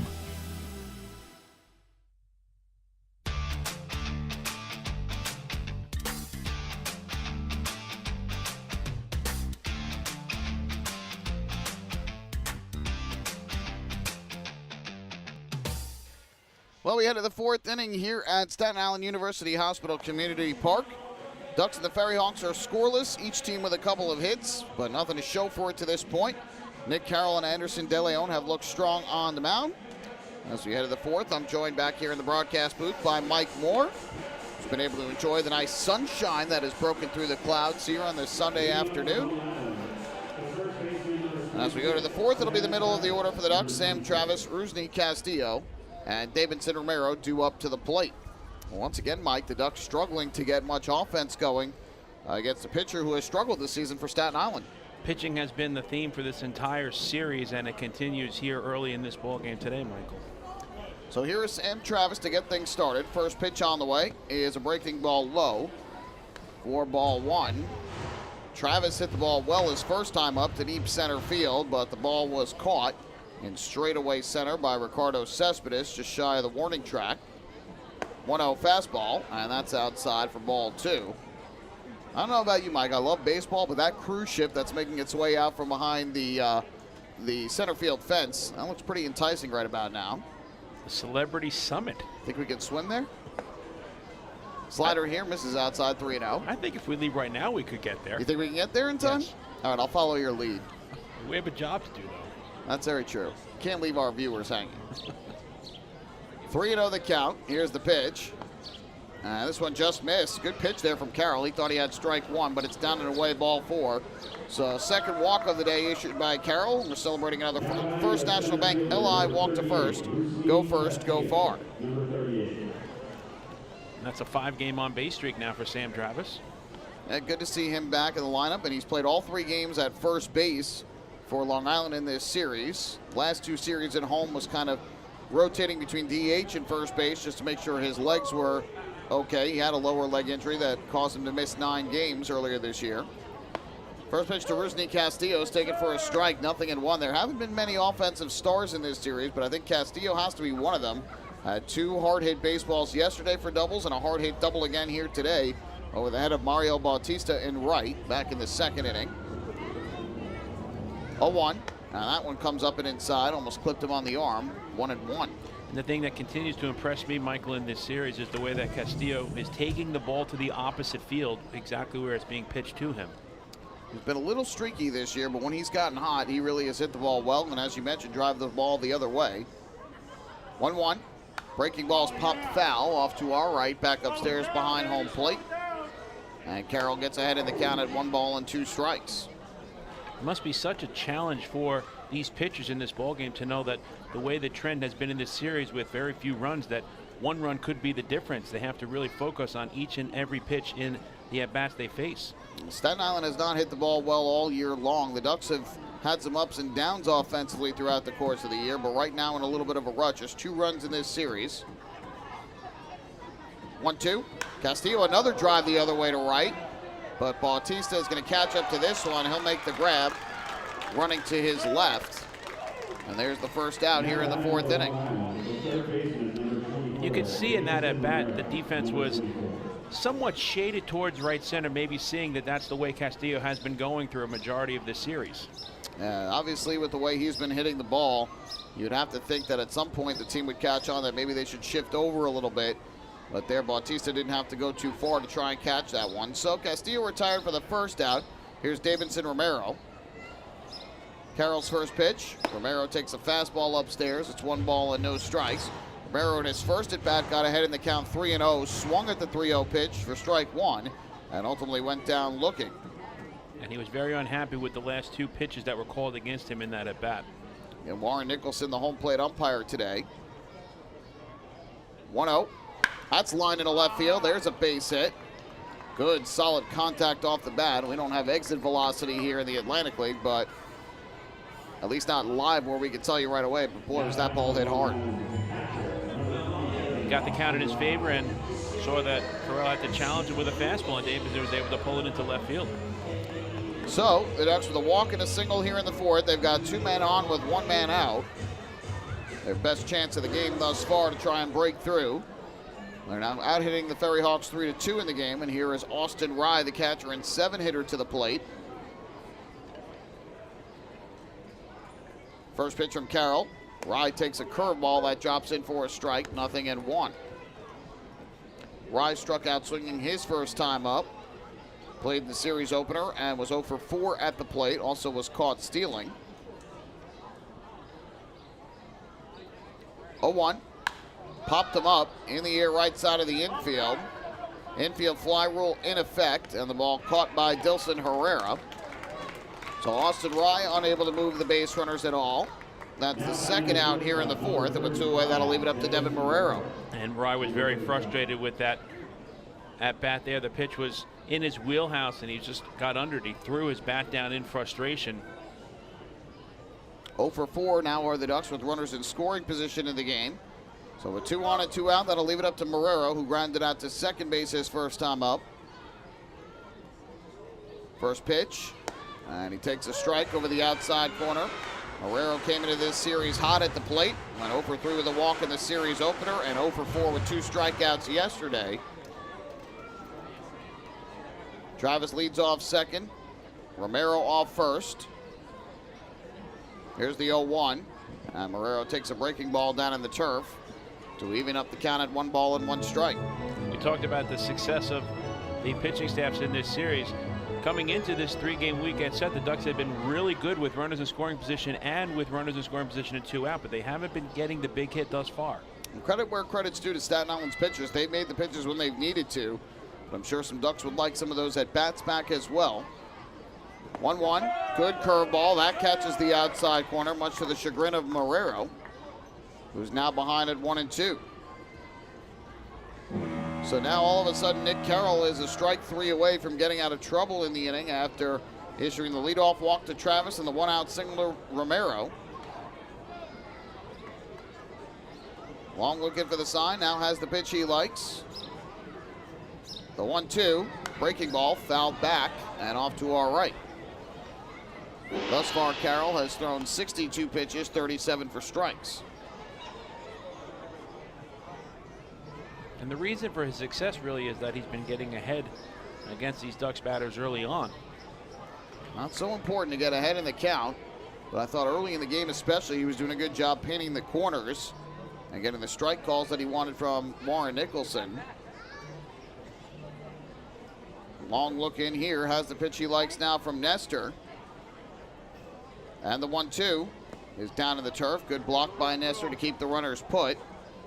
And a good take by Marrero to even up the count at 2 balls and 2 strikes. And that's a great point you made, Michael, too, because Carroll in this game has been working both sides of the plate against these Ducks batters. That's one of the things that pitching coaches and managers will tell you all about. To have success, you've got to change your location, change your speed, work quickly, and throw strikes. A lot of that is easier said than done, but the pitchers who have had the most success can do all those well. 2-2, ground ball, hit towards short. Gobbled up there by Reyes. He'll go the short way to second for the force, and that will retire the side. So the Ducks threaten again, but come up empty again here against Staten Island. No runs in the inning. There was a hit and a walk. They leave 2 more on base. To the bottom of the 4th, no score. Hey fans, this is outfielder Johnny Turble, and you're listening to Ducks Baseball on the Long Island Ducks Broadcast Network. Last night while my husband was sleeping, he shouted, "Baby, I want more." And I said, "What more could you want? You got me." And he said, "I was dreaming about a new house." So we went online to First National Bank of Long Island and applied for a mortgage. Best night of my life. With competitive mortgage rates and flexible solutions, First National is the local bank that always puts you first. Let's connect at fnbli.com. First National. Go first. Go far. The First National Bank of Long Island. Member FDIC. Equal opportunity lender. Equal housing lender. Loan subject to credit approval. Hey kids, are you ready to be part of the coolest club in town? If so, sign up today for the Long Island Ducks Kids Club presented by Bethpage Federal Credit Union. Children 14 and under will receive exclusive perks that only come with being a member, including a free ticket to a Ducks game, a free commemorative yearbook, 10% off at the Waddle Inn Shop, and much more. They'll also receive priority access to skip the line during Kids Run the Bases at all Sunday home games. Sign up today by visiting liducks.com or by calling 631-940-3825, and we'll see you at the ballpark.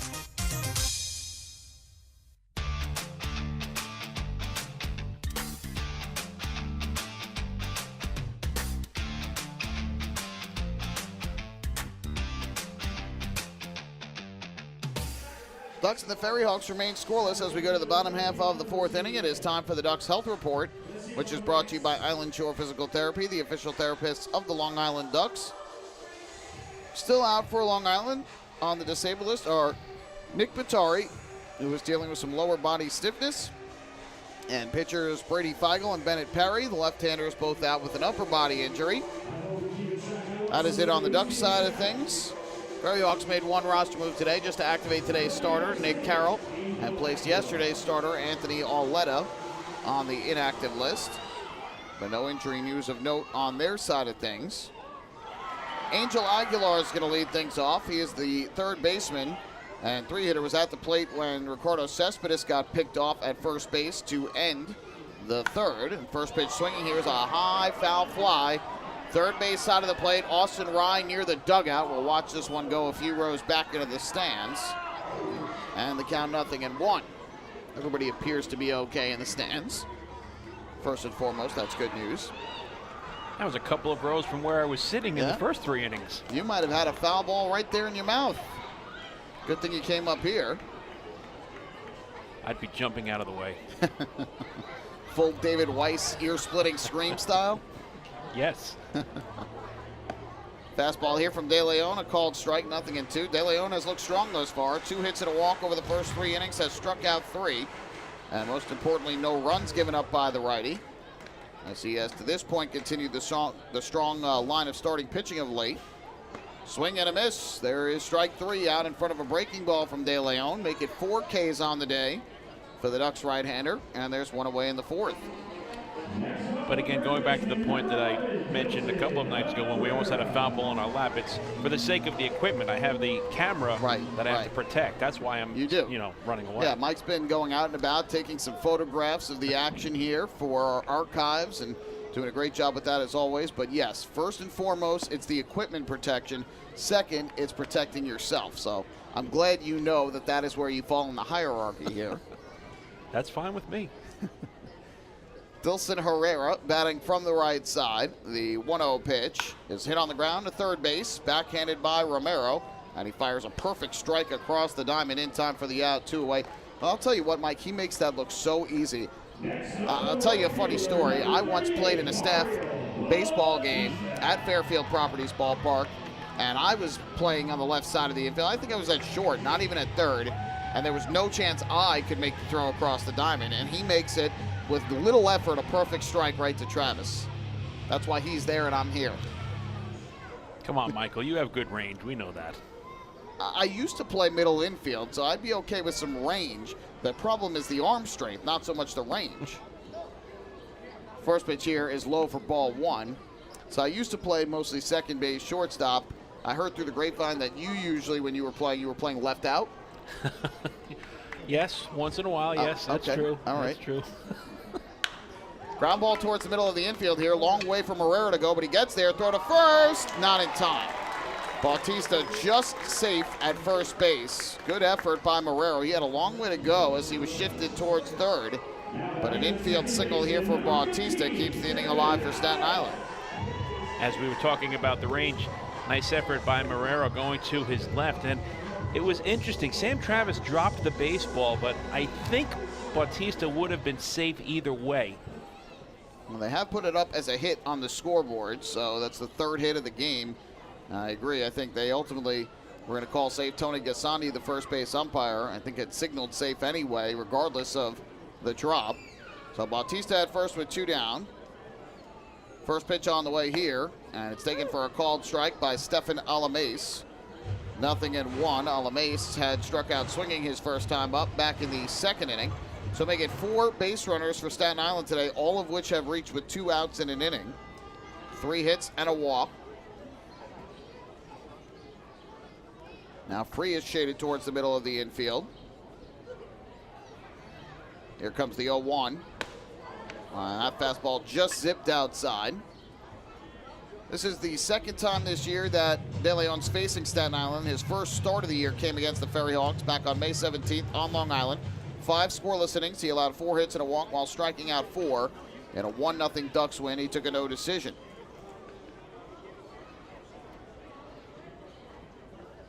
Set at the belt, throw over, and back safely there is Bautista, who has no stolen bases or caught stealings this year. You know, Michael, despite Staten Island's record this season at 14-30 entering this game, they have been in a lot of ball games in their first 44 played. Several one-run contests, and we've seen some of them here in this series, and especially so far in the head-to-head games against the Ducks. 1-1 is fouled off to the first base side out of play. And that'll move the count to 1-2.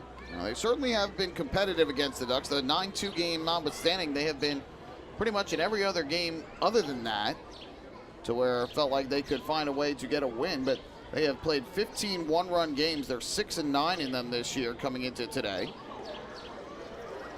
They played in 8 two-run games, 5 three-run games. Throw over, and just back safely there is Bautista. So if you add that up, that's 15, 8, and 5. That's, what is that, 28? Yes. 28 of their 44 games have been 3 runs or less. And 6 of the first 8 head-to-head meetings with the Ducks have been decided by 3 runs or less as well. There you go. So they certainly are at least competing and trying to stay in a lot of these games. But more often than not, they haven't gone their way. Runner goes from first to 1-2, swung on and missed, strike 3. Anderson De Leon blows the fastball by Alamace upstairs. 5 strikeouts over 4 scoreless innings thus far for Ducks right-hander Anderson De Leon.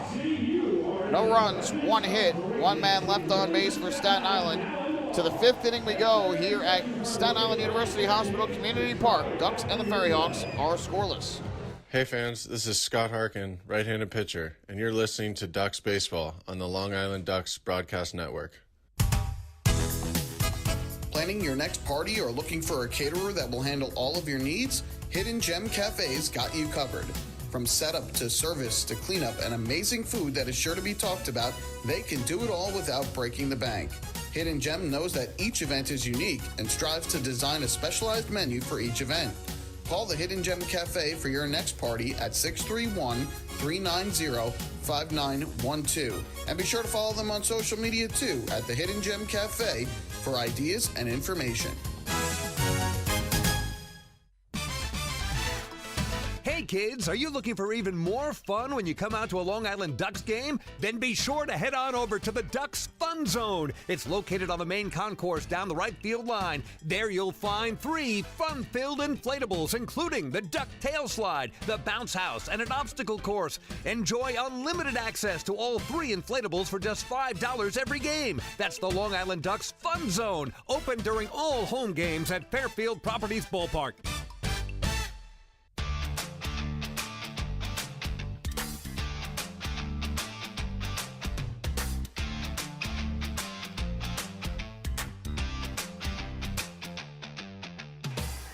No score after 4. We go to the 5th inning here in Staten Island, and it is Mike Moore and I's favorite time of the day.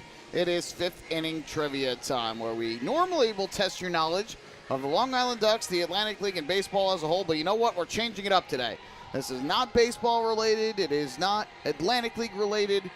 It is Staten Island related, though. So before we get to the question, I'm going to first ask you, Mike, what is one thing that is Staten Island related that we both love?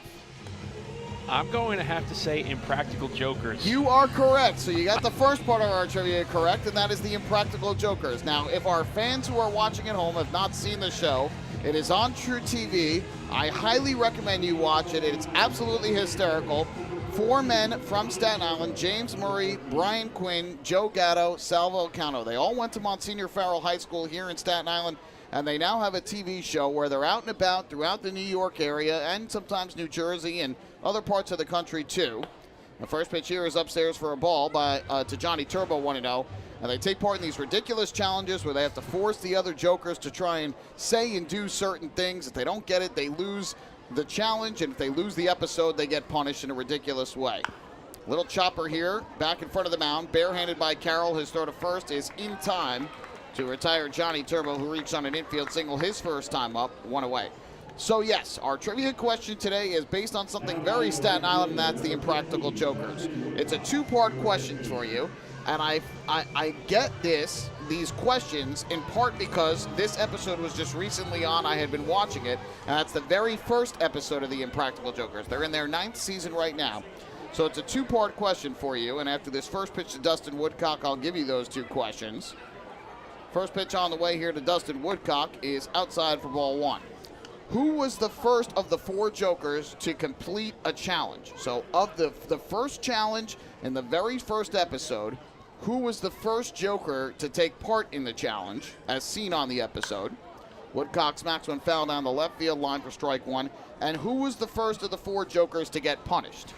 So that is your question. The first Impractical Joker to compete in a challenge, as seen on the episode, and the first joker to get punished. We'll let you think about it. We'll give you the answer in the bottom of the 5th. You're welcome. Thank you. Woodcock smacks one just foul, and that caught the leg of first base umpire Tony Gassani. That was a rocket off the bat of Dustin Woodcock. Almost an extra base hit down the right field line, but it went a couple feet foul to the right of the white turf, and it looks like he took it like a champ. Doesn't need any sort of attention from the training staff. So the count, 1 ball and 2 strikes here on Woodcock, who was popped to third and flied to left in his 2 trips to the plate today, going the other way both times. Mike, you are fascinated by that cruise ship that is going out behind the outfield wall. I'm looking at the top of it, and it looks like there's a water slide. Man. Well, we know where Mike Moore's priorities are here today. 2 balls and 2 strikes the count. I do think that's right, though. That looks like a big looping water slide up at the top. See, you're intrigued, too. I'm very intrigued. I've never been on a cruise ship in my life, so one of these days I'll have to go. 2-2, a pop-up in the air to center field. Drifting back is Ricardo Cespedes. For the 3rd time today, Dustin Woodcock has popped out in the air. Flies out to center, 2 away here for Nick Carroll and the FerryHawks in the top of the 5th inning. I guess at some point we should get back to baseball and what's going on the field here instead of cruise ships and Impractical Jokers. You know, the one thing that stands out here at the ballpark at the top of the scoreboard is a replica Verrazano Bridge. I like that. Yeah, a nice little touch. First pitch on the way here to Vladimir Frias is swung on and driven in the air to left field. Well hit. Back into the gap goes Kelsey Whitmore, and on the run, she'll make the catch. Nice grab by Kelsey Whitmore in deep left center field. Snags the deep drive off the bat of Frias as she falls to the turf. So there's a 1-2-3 inning, the 2nd of the day for Nick Carroll, and he's through 5 scoreless innings on this Sunday afternoon. Halfway through the series finale, Ducks and the FerryHawks both still looking for their first run. Hey fans, this is outfielder Dustin Woodcock, and you're listening to Ducks Baseball on the Long Island Ducks Broadcast Network. Millennium Container Service is fulfilling the needs of businesses and homes across Long Island.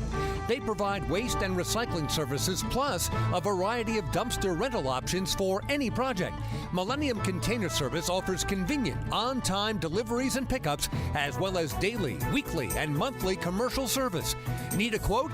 Call 516-826-5544 or visit millenniumcontainer.com. Millennium Container Service. Keep your home and business clean. Want an awesome birthday without all the hassle? Book your Kona Ice birthday party with the Ducks today. 2 brand new packages are now available, including our exclusive game room suite. Along with enjoying an exciting Ducks game, your birthday child and his or her friends will have a blast playing video games on Nintendo Switch, Xbox, and PlayStation 4 in their very own private luxury suite. Plus, they'll be treated to food, beverages, snacks, and much more. Kona Ice birthday parties with the Long Island Ducks, the party of a lifetime.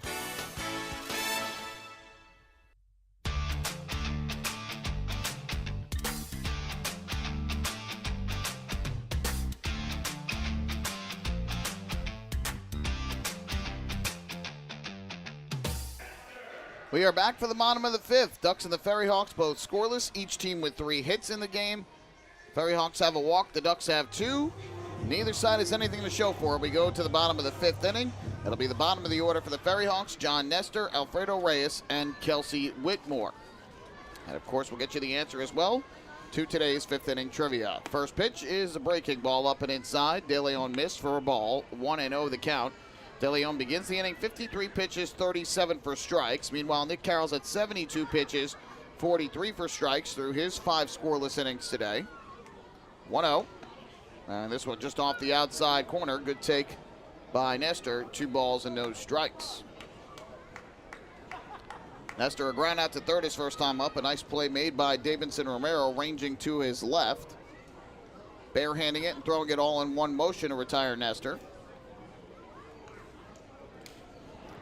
2-0, swing and a miss, tied him up with a fastball inside, 2-1. So again, our question today, not baseball related, it was Impractical Joker related, a show that both Mike and I love dearly, love to laugh and watch all the time. And the subject, the 4 Jokers, all of whom are from Staten Island here, all went to Monsignor Farrell High School. 2-1. And that fastball's on the outside corner, strike 2. So, in the very first episode of Impractical Jokers, which is currently in its 9th season now, we asked you, who was the first Joker to do a challenge on the show? And who was the first Joker of the 4 to get punished? We did not have any guesses, it looks like, on our YouTube or our Facebook feed. And so, I will ask you, Mike, for your answers here. After this 2-2, which is swung and fouled off. Okay, for the challenge, I'm going to say Q. And for the punishment, I will go with Sal. Wrong and right. So 50% again for Mike Moore. You were correct on the punishment. Which will tell you what that was after this 2-ball, 2-strike pitch. Slider is down and away, 3-2. Sal Volcano was the first Joker to get punished as he lost that episode. And for those who haven't watched the show, Sal is a humongous germaphobe. He hates any sort of thing that involves germs and other people's germs and having to hold things that are disgusting or having disgusting objects put on him. 3-2 here, and De Leon misses down and away, so ball 4, a walk to John Nestor. Second walk of the game issued by De Leon. And in that first episode, he was punished by having to hold dog droppings for 20 seconds. I don't even think he had to put a glove on, or was able to put a glove on before he did it, but did that, I think, at some New York City park, and needless to say, it did not end well. And we'll give you the correct answer to our first part here after the first pitch to Alfredo Reyes. De Leon fires home. Reyes squares the bunt, pops it up here, third base side of the plate. Austin Rye makes the catch. Good job by Rye to pick it up quickly and make the grab. So a failed bunt attempt by Reyes for the first out of this inning. The first Joker to do a challenge on the show, as seen on the episode, was Joe Gatto. Joe, who now makes his home on Long Island. the first ever challenge, they had to all be employees at White Castle and try to get a tip when they're at the register, but they had to do that while also doing and saying whatever the jokers tell them to do, wild different things. Joe was the first one who had to try and get a tip, despite doing and saying what he was told, and I'm pretty sure he did get that tip. So that was on recently. I saw that. I said, you know what, this would be a good trivia question. And there's a strike on the outside corner here to Kelsey Whitmore, who comes up with 1 on and 1 out in the 5th. And when you mentioned the punishment that Sal had and what Joe's challenge was, the fans are probably saying to themselves right now, those two guys watch that show? But it is hilarious. It's unbelievable. The pitch is down and away for a ball, 1-1. My wife Katie and I love to watch the show. She's the one who turned me on to it in the first place, and I can't get enough. I must have seen every episode multiple times, and yet every time I watch it, it's like The Office for me. Every time I watch it, I still find myself cracking up. It never gets old. Another show that I love as well. Yeah. 1-1, runner goes here, and Whitmore fouls it off deep down the right field line. They've done certain challenges and punishments in minor league ballparks, including the Brooklyn Cyclones ballpark. I don't know if they ever did one here, which is somewhat surprising since they're from Staten Island, but you think maybe they didn't do it because most people from Staten Island know the Jokers so well. And obviously they're trying to find people who have no clue who they are, so everything looks as genuine as possible on the show. I know they did one, I think, at the home of the Blue Claws in New Jersey. 1-2. That's driven foul again down the right field line by Whitmore. She's had a couple of pretty good swings here today in her 2 at-bats, fouling balls off, but working the count well against De Leon.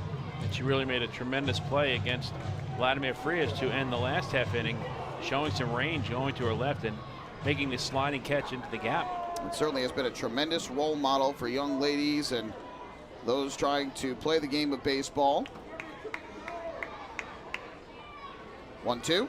Breaking ball on the inside corner, strike 3 call. That's a nasty curveball from Anderson De Leon. Strikeout number 6 on the day for De Leon. The second time Whitmore has gone down looking. He's had such tremendous velocity with his fastball in this game, and once he's gotten ahead in the count to the FerryHawks batters, he's gone to that breaking ball, and it really makes the batters start thinking what's coming next when he has both of those pitches in his arsenal the way he's shown today. He has done a good job as a starter this year for Long Island. He has started the year in the bullpen, was pitching well there outside of one appearance. It was at Lexington in which he struggled. Other than that, he was very good. No runs given up as a reliever aside from that one game. Javier Betancourt takes a breaking ball down and away, 1 ball and no strikes. And meanwhile, as a starter this season, he has thrown the ball fairly well. So the Ducks have to be happy with what they've seen out of De Leon this season since moving into the rotation.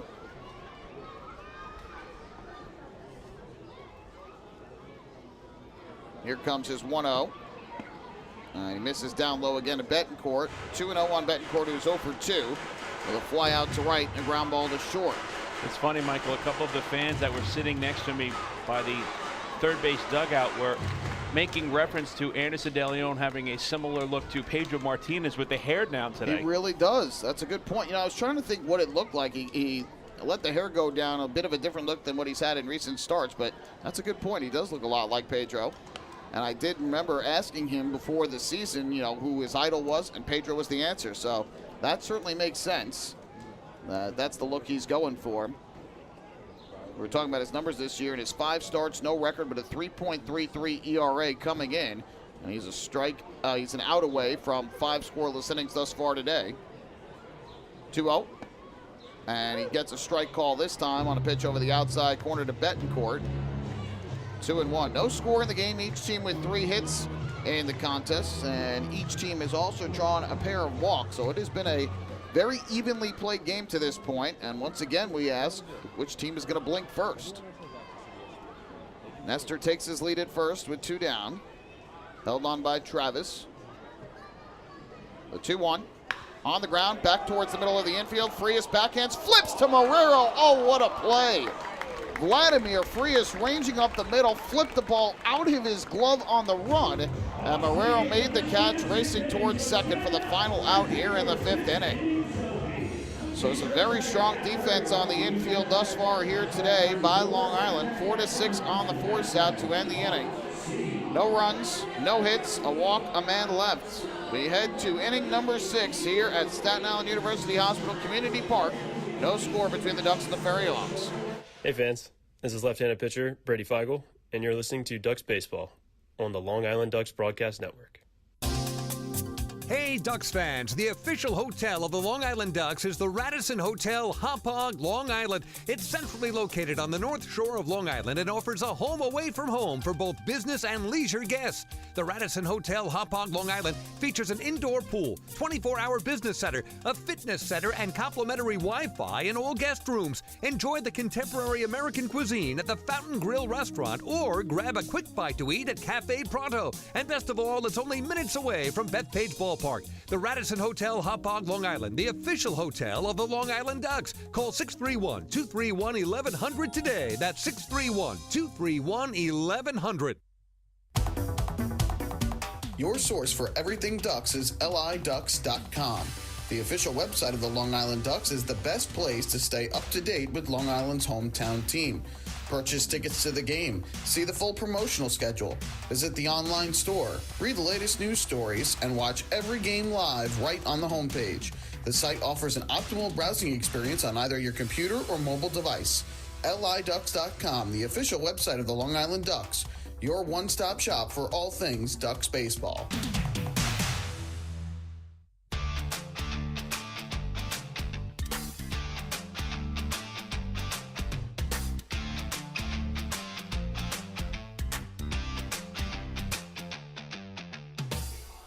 Well, fans, don't forget to stop by the Waddle Inn Shop on your next visit to the Duck Pond, where exclusive, hard-to-find Ducks memorabilia is now on sale. Proceeds benefit the Quacker Jack Foundation, the charitable arm of the Long Island Ducks.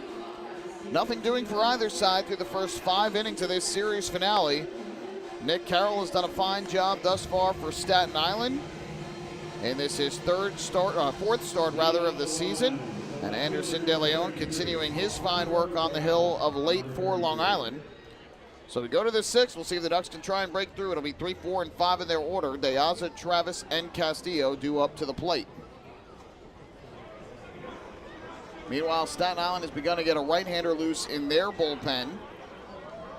It seems to lead you to believe that this might be the end for Carroll if he runs into trouble at all in the 6th. First pitch, and De Aza takes outside for ball 1. De Aza 0 for 2 in this game, has grounded to second and grounded to first in his 2 at-bats, including in the 3rd. With 2 on and 2 out, he bounced to first to end the threat. 1-0. And that one again off the outside corner of the plate, 2-0. You know, Michael, with the history of Alejandro De Aza, 10 years in the big leagues, obviously he's had success offensively this season, but just his presence in the clubhouse has been so tremendous ever since he came to Long Island.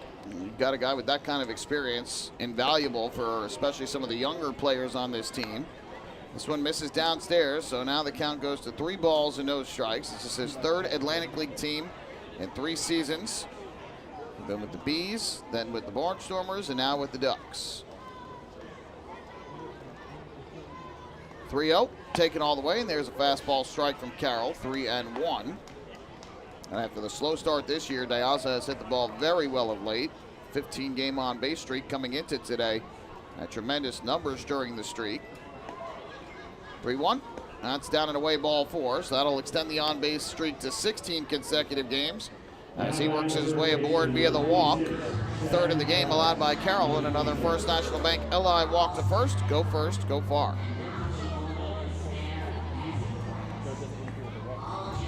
So De Aza aboard to begin the 6th.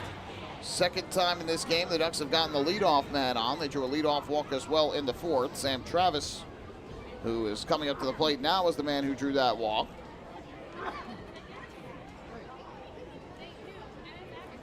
First pitch coming from Carroll to Travis, and he swings and pops it up. Foul territory, first base side, making the catch, Dilson Herrera.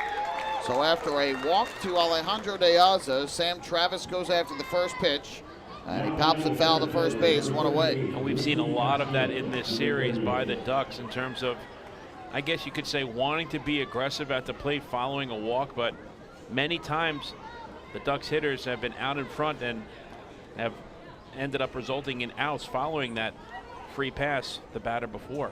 Well, Lou Ford talked about it today that he wants his hitters to be aggressive, but you don't want to be overly aggressive. As the first pitch here misses down and away for ball one. He says sometimes you only see one good pitch in an at-bat. It could be the first pitch. But you just think if one thing consistently hasn't been working, you might want to change it up, or at least try to change it up and see if it yields different results. Castillo, a ground ball foul here, third base side, and even the count at 1-1. He's hit the ball hard the other way twice today. Once a double over the head of Bautista, that was in the second, and then another one the other way in the fourth. This time it was able to hold up in the air enough for Bautista to make the catch. So 1 ball, 1 strike count. De Aza leads off first. Stole a base yesterday, his first of the year. Kicking the pitch. Fastball misses high. And that'll move the count to 2-1. Carroll now up to 81 pitches in the ball game, 46 for strikes.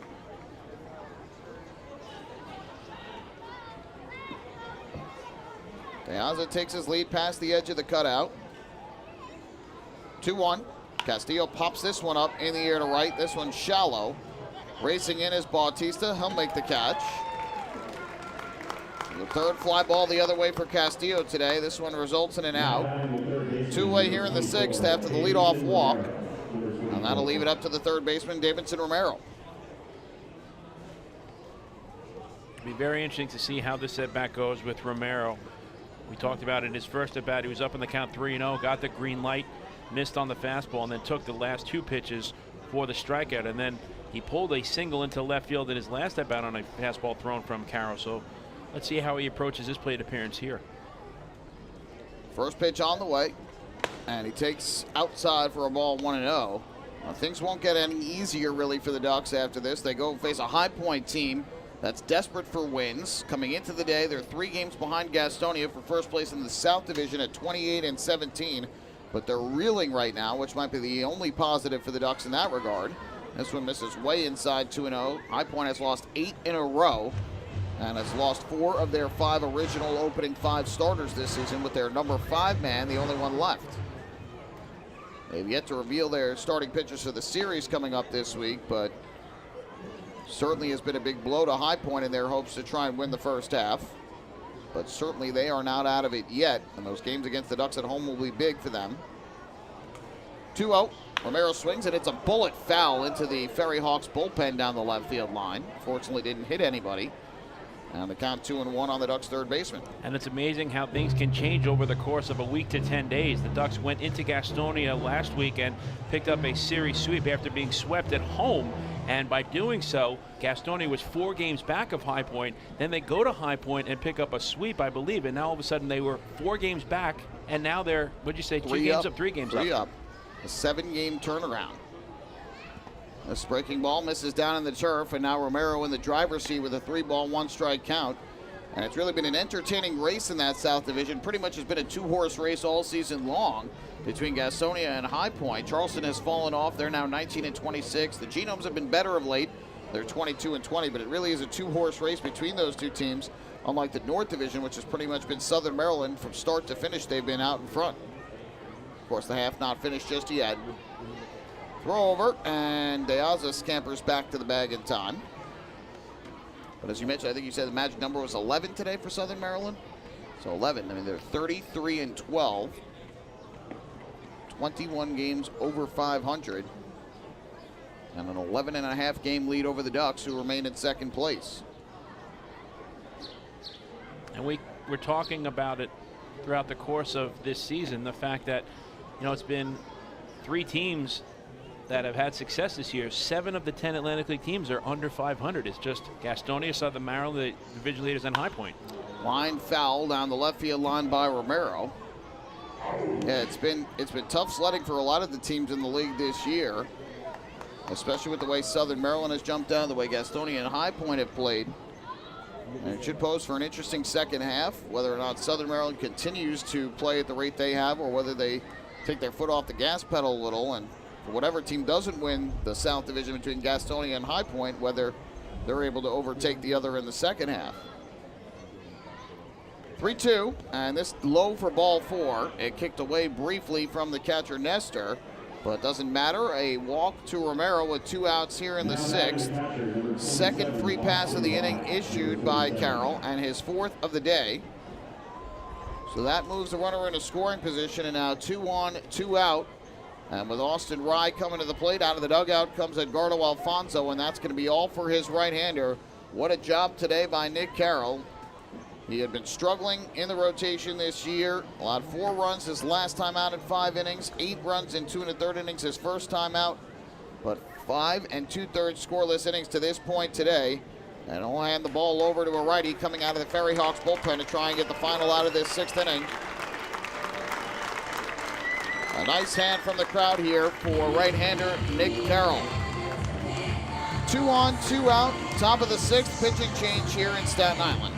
Hey fans, this is manager Wally Backman, and you're listening to Ducks Baseball on the Long Island Ducks Broadcast Network.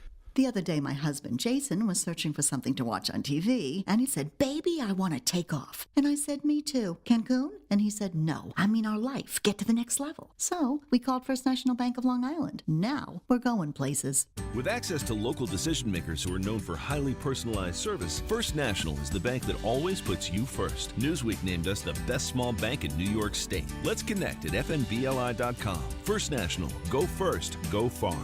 First National Bank of Long Island, member FDIC. Take your group out to the game this season and enjoy all the fun of Ducks baseball at discounted prices with the picnic area, luxury suites, party deck, and so much more. Bringing your group to the game will be an unforgettable experience. The Ducks even offer opportunities to sing the national anthem, serve as the Ridgewood Savings Bank color guard, be the Nicolak Dream Team, or put on a pregame performance. To book your outing today, call 631-940-3825 and ask for the group sales department. Long Island Ducks baseball. Good times every time.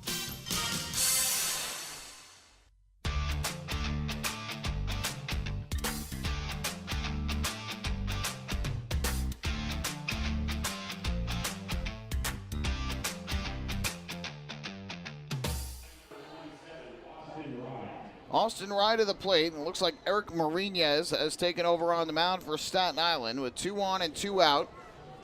Here in the top of the 6th, Ducks trying to break a scoreless deadlock in this series finale. First pitch, and Rye swings at it. Again, after a walk, goes after the first pitch, and he fouls it back for strike 1. Rye is 0 for 2 in the game. He struck out swinging in the 2nd, popped to 1st in the 4th. The runner at second, Deaza, who drew a leadoff walk. The runner at first, Romero, he drew a 2-out walk. 0-1. Rye, a check swing foul ball off to the first base side of the plate. Didn't want to swing, but ball hits the bat, and just like that, he's behind in the count at 0-2.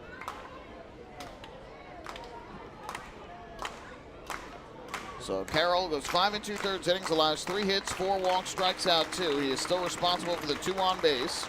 Through 88 pitches, 49 for strikes.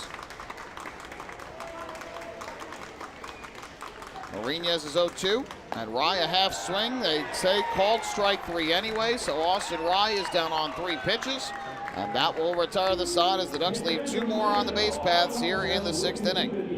No runs for the Ducks, no hits, a couple of walks. They leave their 6th and 7th men on base today. We head to the bottom of the 6th. The game's still scoreless here in Staten Island. Hey fans, this is catcher Joe DiCarlo, and you're listening to Ducks Baseball on the Long Island Ducks Broadcast Network. This is it. Check it out. See what everyone's talking about. Let Nicolak Pavers pave your way. Bring your outdoor living dreams to life. Visit Nicolak's Outdoor Design Center at 200 Henry Street in Lindenhurst and see thousands of square feet of pavers, retaining walls, fire pits, and outdoor living accents on display. Only Nicolak paving stones are made with Paver Shield technology for more vibrant color options than anyone else. Visit Nicolak.com to request a free sample or their Outdoor Design Center at 200 Henry Street in Lindenhurst.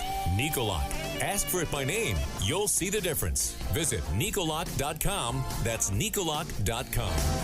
Let Nicolak Pavers pave your way. Pave your way.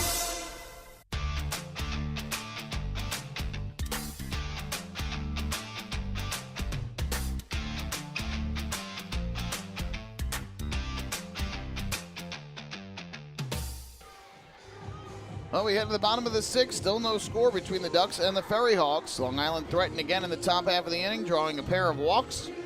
But ultimately, a strikeout by Austin Rye ended the threat. And so this game remains even at 0.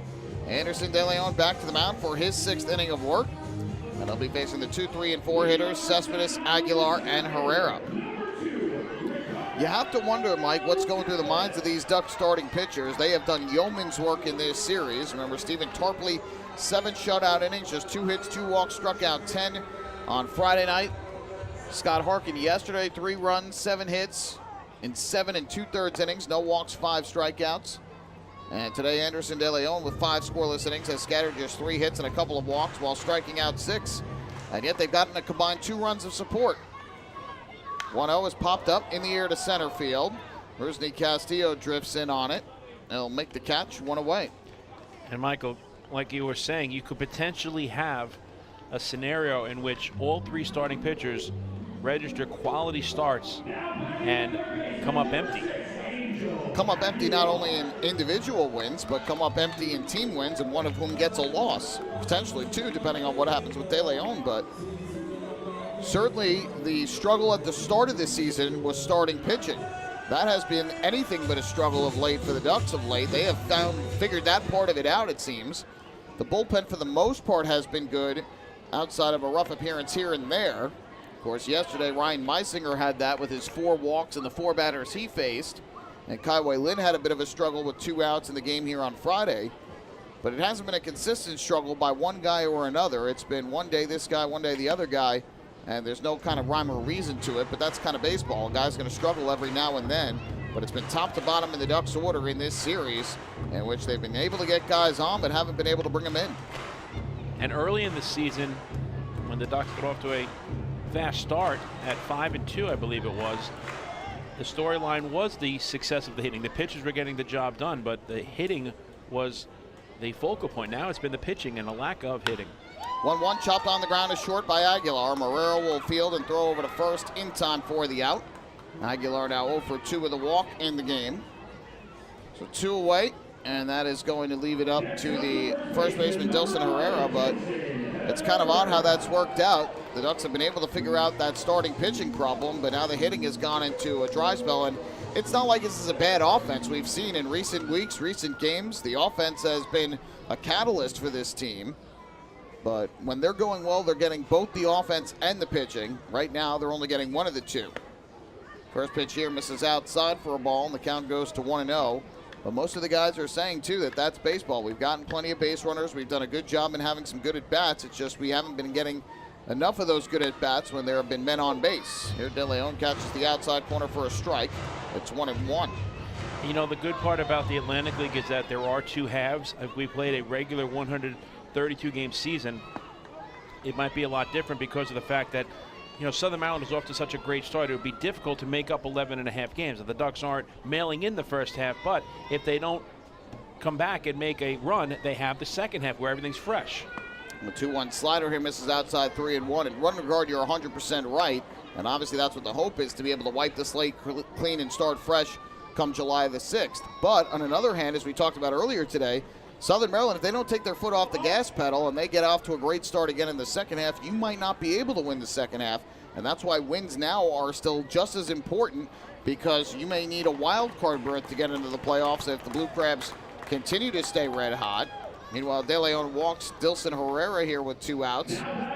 So Southern Maryland has now picked up 3 hits and 3 walks in the game, and all but one of those have come with 2 outs in an inning. The only one that didn't was John Nestor's leadoff walk in the 5th. And that's why some people may be saying, okay, well, you're not going to make up 11.5 games. That may or may not be true, but every single game is important. Like you mentioned, you pile up the wins and at least maybe put yourself in a potential wild card scenario if that's the case. The wins are important, but it's also you want to see good at-bats, good competitive play. It's not like they're getting blown out in these games at all. So this pitch misses outside, 1 ball and no strikes. But these have been 2 very winnable games here in Staten Island, and they have not come up with the win in either one of them. And not leading in the finale here today either. So that is the concern right now. 1-0. Bautista takes a fastball strike outside corner, 1-1. So runner at first with 2 down. De Leon at 82 pitches for the game now, 52 for strikes. Nobody warming in the FerryHawks bullpen, so it looks like Marinez will come back out for the 7th after he got the final out here in the 6th. Throw over. Back safely there is Herrera, who has yet to steal a base this year for Staten Island. And Michael De Leon has stymied batters this season. 241 batting average against right-handers, and only 211 the batting average against versus left-handed batters. And he's done a good job this year. Again, really outside of one outing, he's been great. Swing and a miss here. And that'll move the count to 1-2. And his only start where he was somewhat shaky was down in Gastonia June 1st when he allowed 4 runs on 7 hits and 3 walks over 5 innings. But he kept the team in the game. They came back and won that one 10-9 in extra innings. That was that 4-hour, 52-minute game, right? Yes. I don't envy you for being on the air for that one. That was an absolute marathon between those two teams.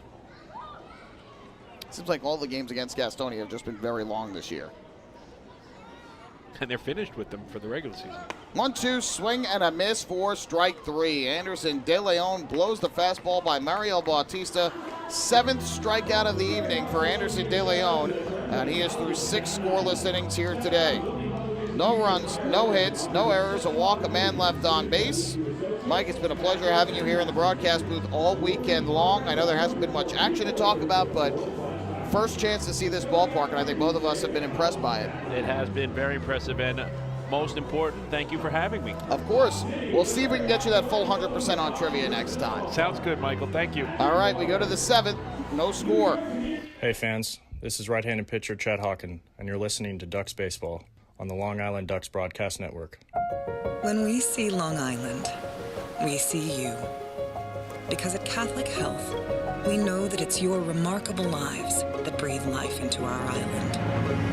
So at every Catholic Health hospital, practice, and care facility, we're able to provide the highest quality, most innovative care for your body, because our culture cherishes your humanity.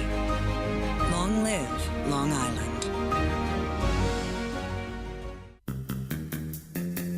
Take your group out to the game this season and enjoy all the fun of Ducks baseball at discounted prices with the picnic area, luxury suites, party deck, and so much more. Bringing your group to the game will be an unforgettable experience. The Ducks even offer opportunities to sing the national anthem, serve as the Ridgewood Savings Bank color guard, be the Nickolock Dream Team, or put on a pregame performance. To book your outing today, call 631-940-3825 and ask for the group sales department. Long Island Ducks baseball. Good times every time.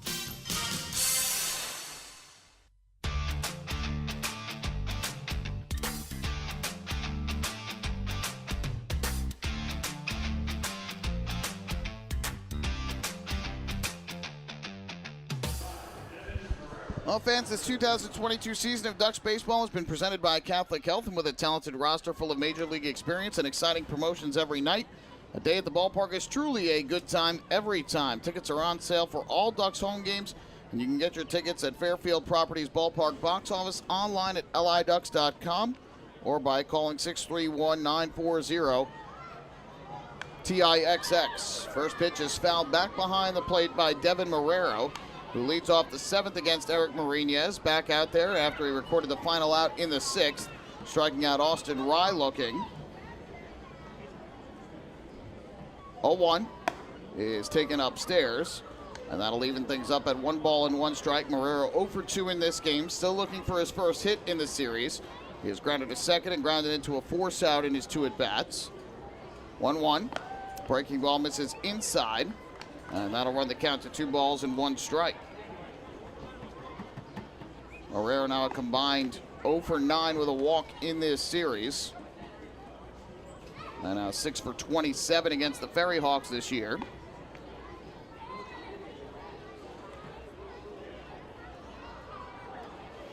Two ball, 1 strike pitch coming up from Marinez. Kicks and deals, and that fastball is taken high. So Marrero with a count of 3 balls and 1 strike, trying to draw the Ducks' 5th walk of this game.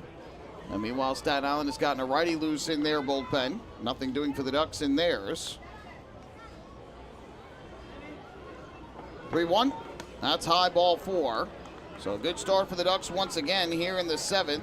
A leadoff walk by Devin Marrero. Second straight inning, the Ducks have picked up a leadoff walk. It's another First National Bank LI walk to first, go far. With that out of the dugout is going to come Nelson Figueroa, the pitching coach for Staten Island. First visit from either side in this game. We'll try and go over strategy here with Marinez and the FerryHawks infield. With Johnny Turbo coming to the plate, wouldn't be surprised to try and see him try and lay one down to at least sacrifice the runner over to second base. And perhaps play a little small ball. See if the Ducks can manufacture a run that could end up being the difference in the game. Turbo today is 1 for 2. He reached on an infield single to third base back in the third inning, and then grounded out back to the mound in the fifth. Turbo had a pair of hits in yesterday's game, 2 singles in his 4 at-bats at the plate. He and Castillo were the only Ducks with multi-hit games yesterday.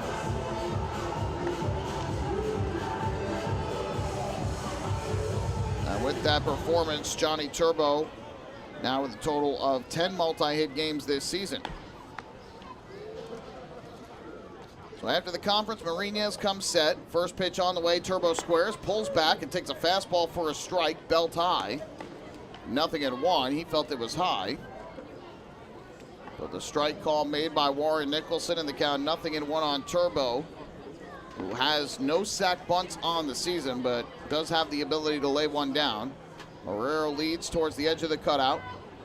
Throw over, and back safely there is Marrero. Of course, I say the cutout. There's really no cutout because it's all one level turf, but where the cutout normally would be that semicircle in the grass. 0-1 from Marinez. Turbo squares, takes way upstairs, and he's going to go for first base and make it in there safely. So Johnny Turbo using his speed to make it happen as he goes for first base on the ball back to the backstop by Marinez. And now the Ducks have runners at first and second with nobody out. So Johnny Turbo will get credit for a hit there, his second hit of the ball game. Turbo gets Marrero to second. And now it'll be interesting to see what the Ducks do here with 2 on and nobody out, and Dustin Woodcock coming to the plate. Again, with the new Atlantic League rule, at any point, a batter can take first base on a ball that is not caught by the catcher in flight.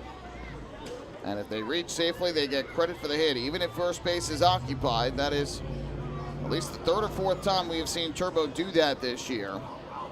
So here is Woodcock from the left side with 2 on and nobody out. First pitch he squares to bunt, pulls back and takes a strike on the outside corner.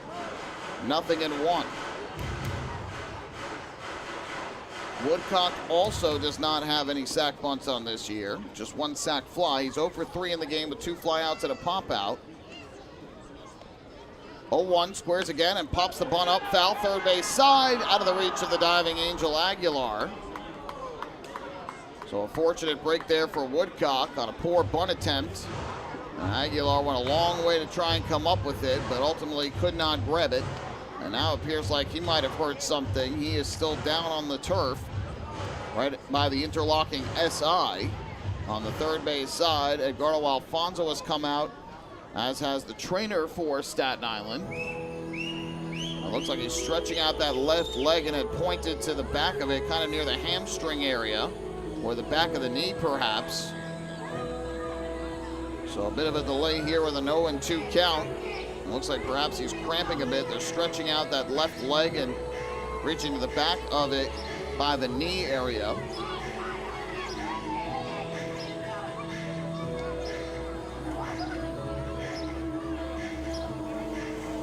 This game is just shy of 2 hours old. We started at 4:04. We're playing here in the top half of the 7th inning. And it looks like Aguilar will be okay to stay in this game. He'll make his way back out to third base after the visit from Alfonso and the trainer.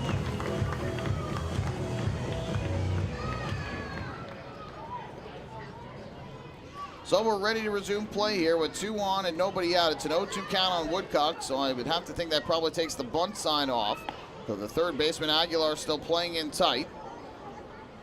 Marinas kicks and looks back to second base, perhaps trying to see whether or not Woodcock would go around and square upon the leg kick.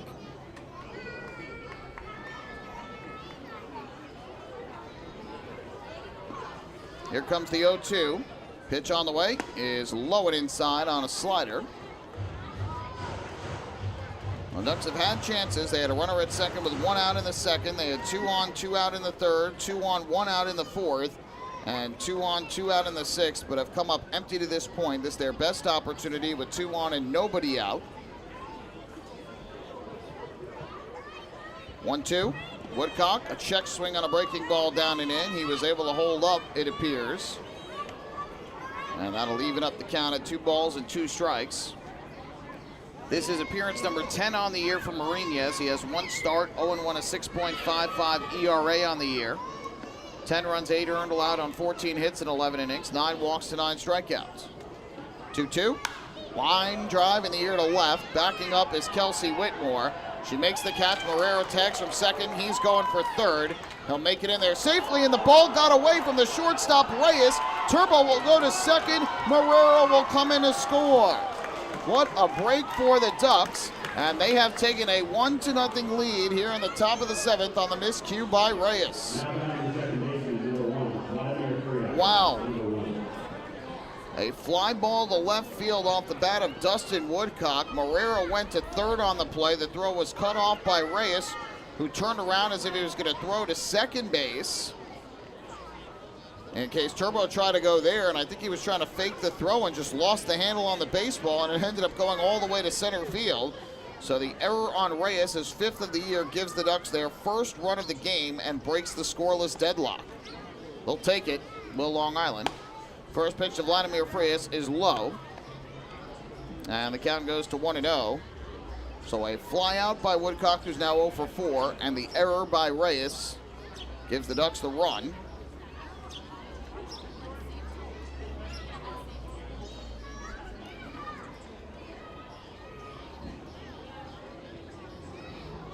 Just a bizarre play there and a mental mistake by Reyes, who, if he just held the ball, would have had runners in the corners with 1 out. 1-0. Frias takes the fastball way upstairs, and that'll move the count to 2 balls and no strikes.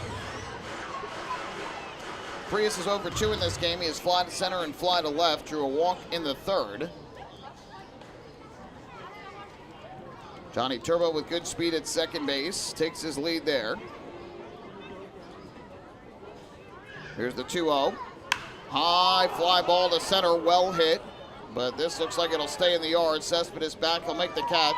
Turbo tags from second, and he'll make his way to third base. So another well-struck ball by Frias, but it results in an out. Advancing to third on the play is Johnny Turbo. And with 2 down in the inning, that'll leave it up to the left fielder, Alejandro De Aza.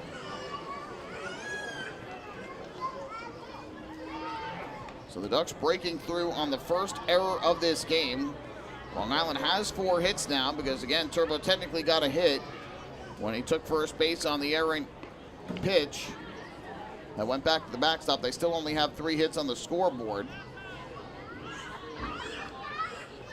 First pitch to De Aza. Takes a fastball strike on the inside corner, 0-1. De Aza 0 for 2 with a walk today. He bounced to second in the first, to first in the third. That drew a leadoff walk in the 6th inning.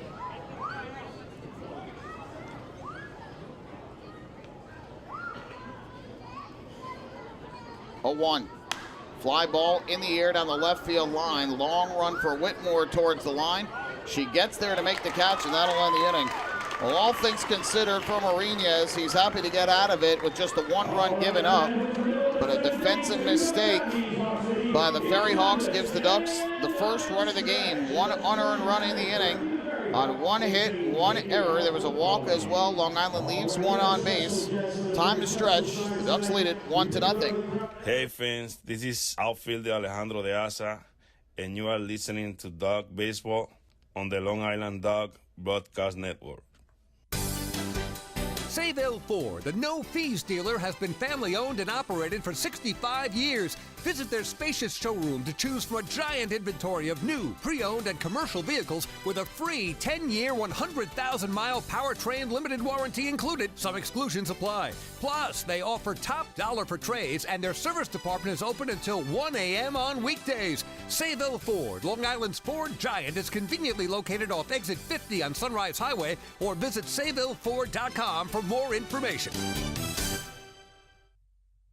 Morning, Dan. How was your weekend? Oh, it was awesome. I took my family to a Ducks game and had a blast. The seats were great. We ate a ton of food, and the Ducks won. They even had amazing fireworks. Oh, yeah, they got a good thing going on there. I took friends to Thirsty Thursday a couple weeks ago and had too much fun. They should totally use us in one of their radio spots. You mean like the one we're doing right now? Sure, that works. Ducks Baseball. Good times every time. Get tickets at liducks.com.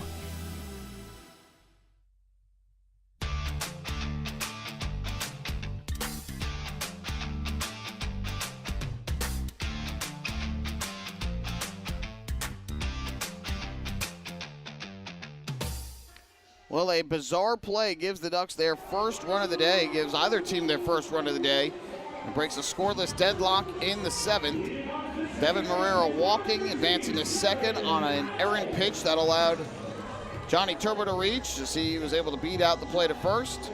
A fly out by Dustin Woodcock to left, which Marrero went to third on, and the shortstop Alfredo Reyes, after fielding the cutoff, or fielding the throw in from Kelsey Whitmore, inexplicably turning in, either throwing or faking a throw to second, and lost the handle on the baseball. It trickled down into center field. 1-0. Sky fouled on the right field line and out of play, and the count 1-1 now on Stefan Alamace, who is the second baseman and sixth hitter for Staten Island, has struck out swinging twice today against Anderson De Leon, who's back out for his 7th inning of work. 1-1. On the ground towards third, charging in Romero. He'll field and throw across the diamond a little high, and it goes off the glove of Sam Travis. And safe at first will be Alamace. So after the FerryHawks gift the Ducks a run on an error, another error is going to give the FerryHawks a leadoff base runner here in the 7th. We'll see who gets charged for that error. It was a high throw by Romero, but not so high that it was over the head of Travis to where he couldn't get it, but he reached the glove up and it went off the glove. So Alamace is on to begin this 7th inning on a throwing error by Romero, his 6th error of the season. And that'll bring up John Nestor, the catcher, to the plate. He's already squaring to bunt. First pitch is bunted foul at home plate. First base side, and the count 0-1.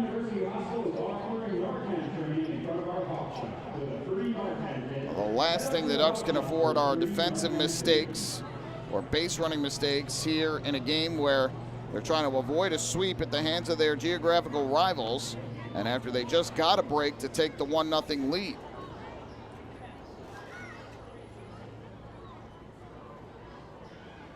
Here comes the 0-1. Nestor squaring already. The pitch taken for a strike.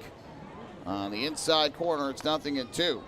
Romero had all the time in the world to throw that ball too, and seemed to get rid of it fairly quick, and just sailed the throw a little bit high, and Travis trying to keep his foot on the bag as he reached up to get it. Had it hit off the top of the glove. So 0-2 the count here on Nestor. De Leon gets the sign and comes set. And the 0-2. Nestor squaring again and bunts it foul for strike 3. Surprising that Nestor still had the bunt sign on with 2 strikes in an inning in the at-bat. And he strikes out on the bunt. 8th strikeout of the game for Anderson De Leon. And there's one away here in the bottom of the 7th inning.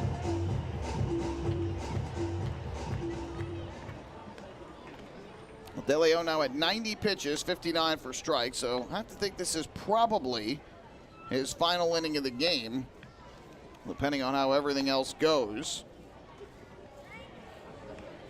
Here's Alfredo Reyes, the shortstop, trying to atone for his error in the top half of the inning that gave the Ducks their first run of the day.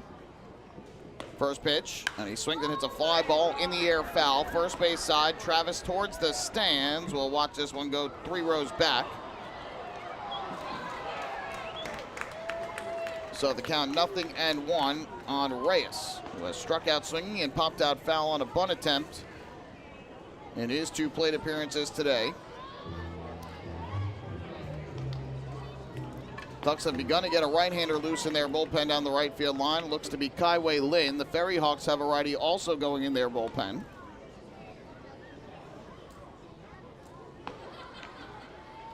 De Leon's 0-1, runner goes. Pitch is swung on and fouled off at home plate by Reyes. He chased the pitch downstairs and fouled that one off.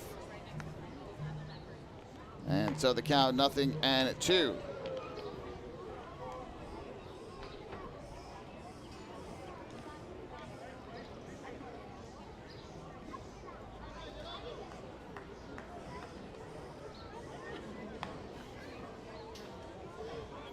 De Leon ahead in the count here. 0-2 on Alfredo Reyes. Right-hander kicks and fires. Runner goes again, and that's smacked just foul down the left field line. That close to what would have been a game-tying extra base hit, but just to the left of the white line. You can't say the chalk here because there is no chalk. It's a turf field, but just to the left of the foul line. So back to first base will go Alames.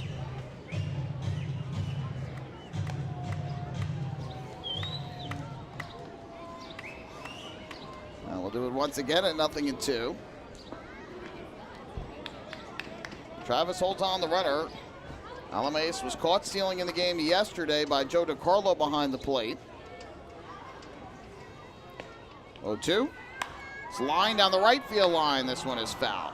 So Alfredo Reyes bidding for extra base hits down both the left and right field lines in this at bat. And both times coming up with a foul ball. Never gave you any out-of-town score updates, so let's do that now. 1 game is final, or 2 games rather, are final in the Atlantic League. Earlier today, the Lexington Legends beat the Lancaster Barnstormers 11-9. Lavendier, the win, improved to 3-2. Johnson, the loss, fell to 1-5. Adams, his 8th save of the year. Throw over to first, and back safely there is Alames. Courtney Hawkins, his 16th home run of the season for Lexington. Anthony Perroni, his first of the year for the Barnstormers in the loss. York all over Wild Health. The final today, 10-2 out in Kentucky. Martinez, the win, improved to 3-4. Scott, the loser, fell to 3-4. Here comes the 0-2. Runner dancing off first, throw back there, and just safe at first base is going to be Alames, and Sam Travis cannot believe it. Tony Gassani, the first base umpire, made the call. Alames was dancing off of first, trying to get a big lead towards second. De Leon quickly turned and threw it there. And they say the throw back to first base was just late. That would have been a huge out for the Ducks. Alames trying to get to second base here. 0-2 does not go, and the pitch is lifted in the air to left center field. Racing in on it, Alejandro De Aza. Still coming on, he won't get it. Lands for a base hit, bounces past him. Runner going for third. Here's the throw by Castillo. And safe at third base is Alames, and going to second base is Reyes. So after the near pickoff at first base by Anderson De Leon, a liner into shallow left center that's out of the reach of both Castillo and De Aza. And the ball bouncing high over him allows both runners to move up. So now all of a sudden the FerryHawks have the tying run at third, the go-ahead run at second, and that's going to be all for Anderson De Leon. A very similar feel to last night's game where the starter for Long Island was cruising, but some tough luck going against the pitcher's way. And now we'll have to come out of the game and turn it over to the bullpen to try and keep this a 1-run lead for Long Island. Ducks in front 1-0 on a defensive miscue by Staten Island. And now the FerryHawks trying to respond back and tie the game or take the lead thanks to a defensive miscue by the Ducks. 2 on in scoring position with 1 out, and Kaiwei Lin in for the Long Island Ducks. Hey fans, this is infielder Elgin Mazzilli, and you're listening to Ducks Baseball on the Long Island Ducks Broadcast Network. Planning your next party or looking for a caterer that will handle all of your needs? Hidden Gem Cafe has got you covered. From setup to service to cleanup and amazing food that is sure to be talked about, they can do it all without breaking the bank. Hidden Gem knows that each event is unique and strives to design a specialized menu for each event. Call the Hidden Gem Cafe for your next party at 631-390-5912 and be sure to follow them on social media too at the Hidden Gem Cafe for ideas and information. Hey kids, are you ready to be part of the coolest club in town? If so, sign up today for the Long Island Ducks Kids Club presented by Bethpage Federal Credit Union. Children 14 and under will receive exclusive perks that only come with being a member, including a free ticket to a Ducks game, a free commemorative yearbook, 10% off at the Waddle Inn Shop, and much more. They'll also receive priority access to skip the line during Kids Run the Bases at all Sunday home games. Sign up today by visiting liducks.com or by calling 631-940-3825, and we'll see you at the ballpark. Morning, Dan. How was your weekend? Oh, it was awesome. I took my family to a Ducks game and had a blast. The seats were great. We ate a ton of food, and the Ducks won. They even had amazing fireworks. Oh, yeah, they got a good thing going on there. I took friends to Thirsty Thursday a couple weeks ago and had too much fun. They should totally use us in one of their radio spots. You mean like the one we're doing right now? Sure, that works. Ducks Baseball. Good times every time. Get tickets at liducks.com.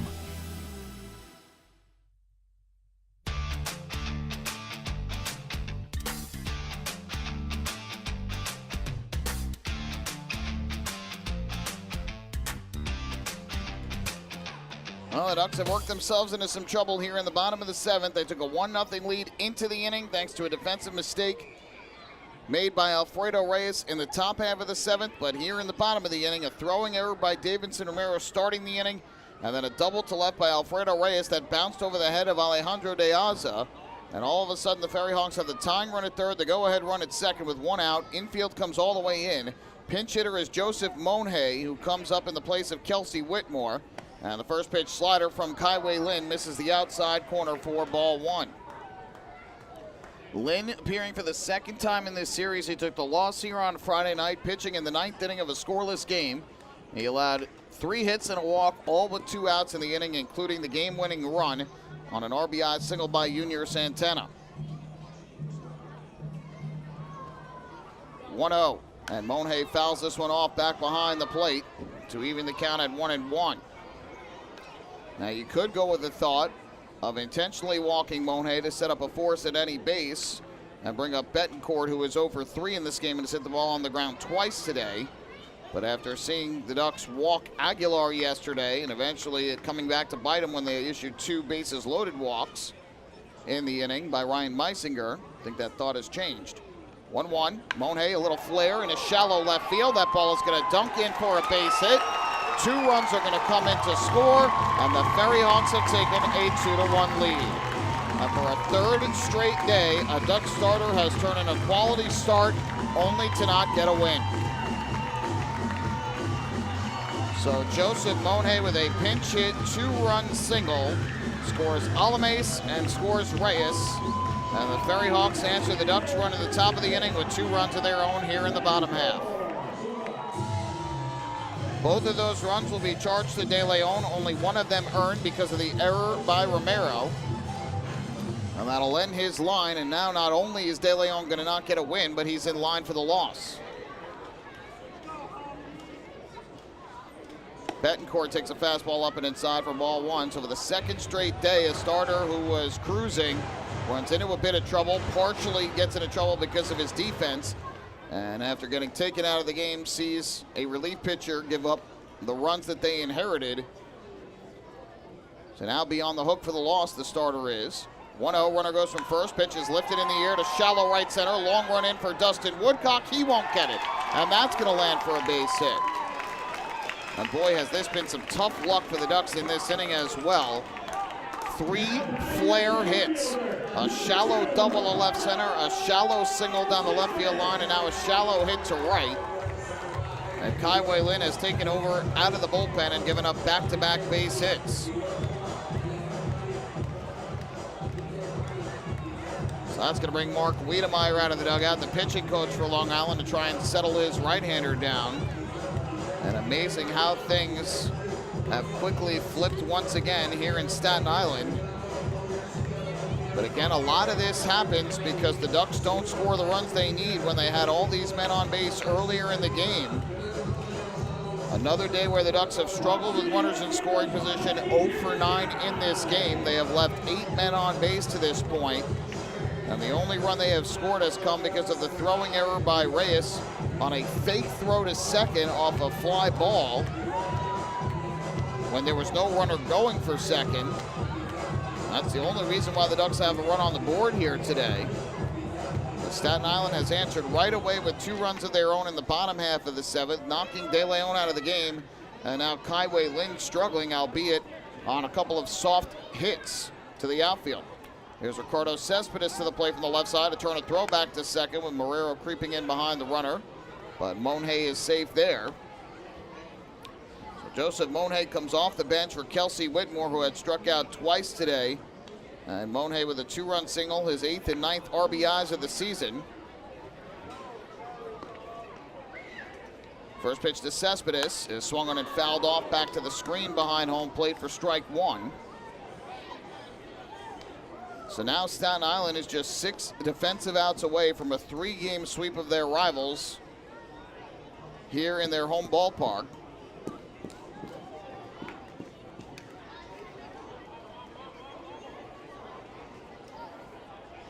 Lynn has the pitch he likes and comes set.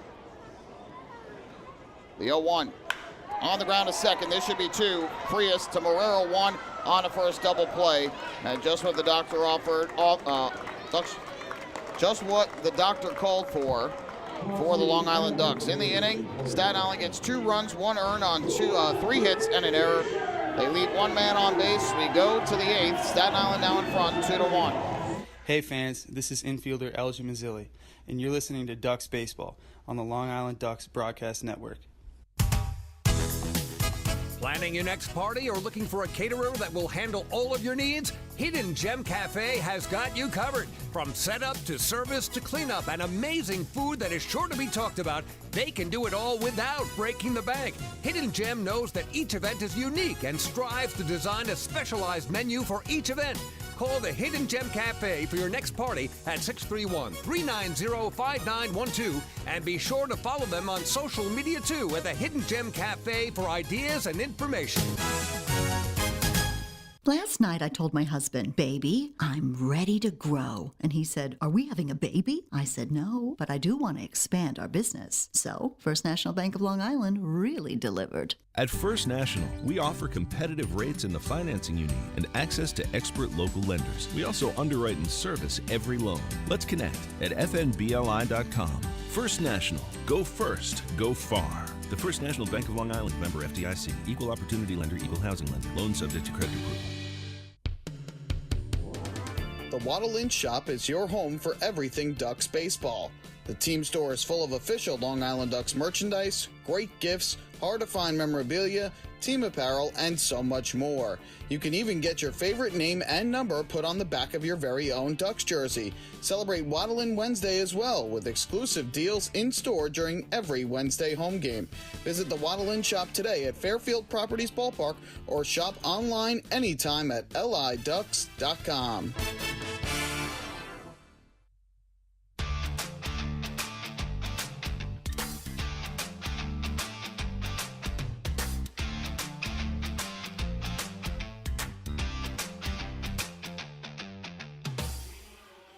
Well, a very sloppy 7th inning on both sides ultimately sees the Staten Island FerryHawks take a 2-1 lead into the 8th inning, each side committing an error in the inning that led to at least 1 run.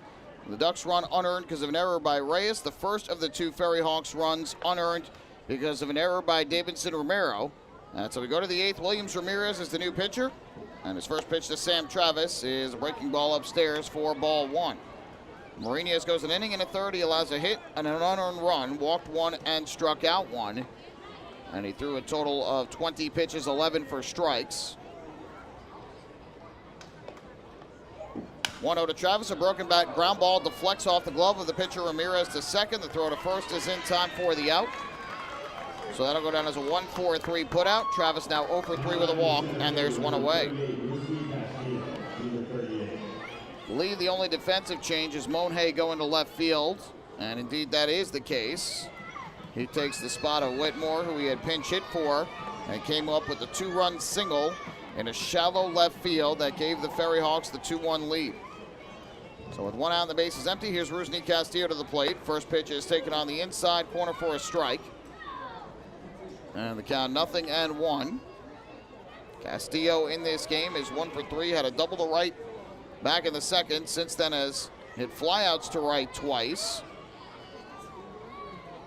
But nothing to show for it there. Here he hits a ground ball to second base. Easy for Alames, who throws him out at first.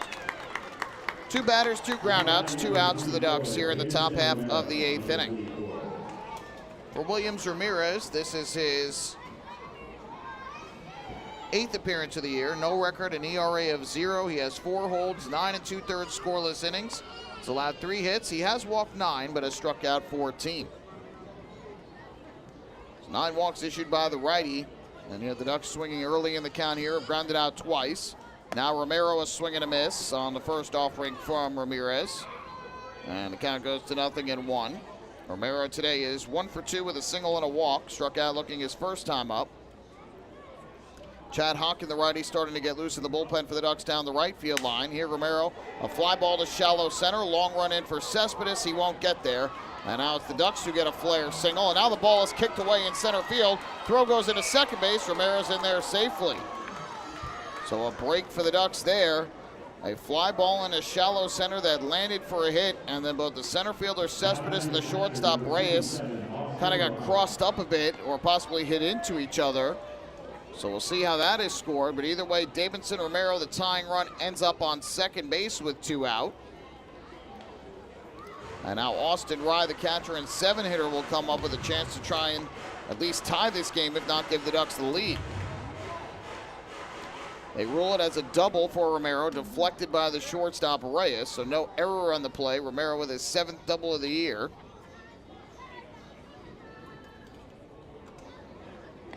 Just the 4th hit Ramirez has given up this year.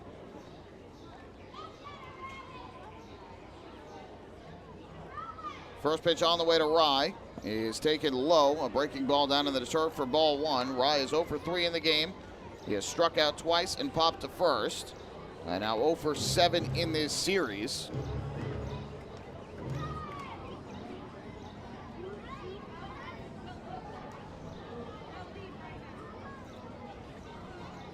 Here comes the 1-0. Kicking the pitch. That just misses the outside corner. Good take by Rye. He's ahead in the count at 2-0. First action of this series for Williams Ramirez. Staten Island used 4 relief pitchers last night. Law, Katz, Kuzia, and Capian behind starter Anthony Auletta. 2-0. Rye takes. That misses low. So now the count 3 balls and no strikes, and another out of the zone would put the go-ahead run on at first for the Ducks, for Devin Marrero, who waits in the on-deck circle.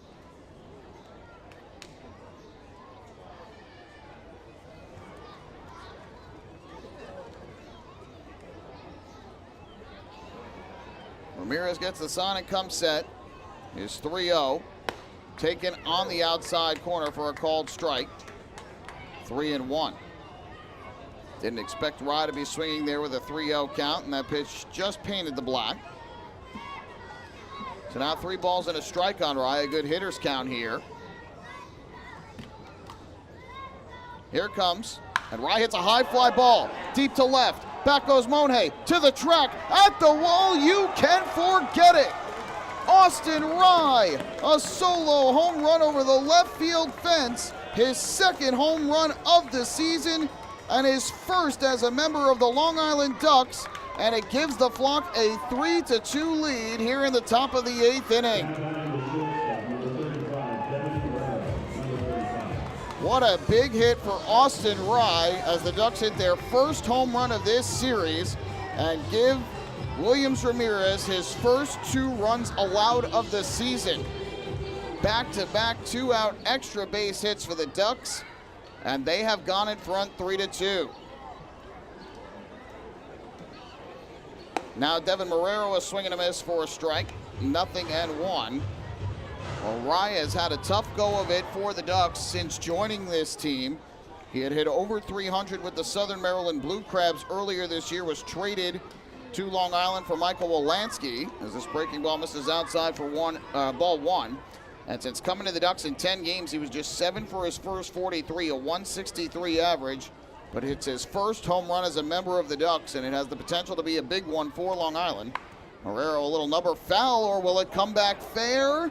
It's rolling, and it's going to stay foul. Down 1-2. That ball had so much English on it off the bat of Romero. It went way foul at first and then took a hard turn left. And Marrero had to start running towards first base. And ultimately that ball stayed just foul. Dilson Herrera waited as long as he could before he finally had to touch it, with Marrero bearing down on him. So the Ducks get the big 2-out rally they need to go in front here. A double by Romero in a shallow center, and now a 2-run home run by Austin Rye has given the Ducks the lead.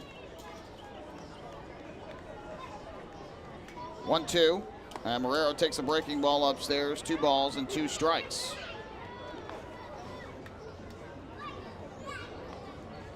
So again, Williams Ramirez had not hit a single, or had not given up a single run all year long.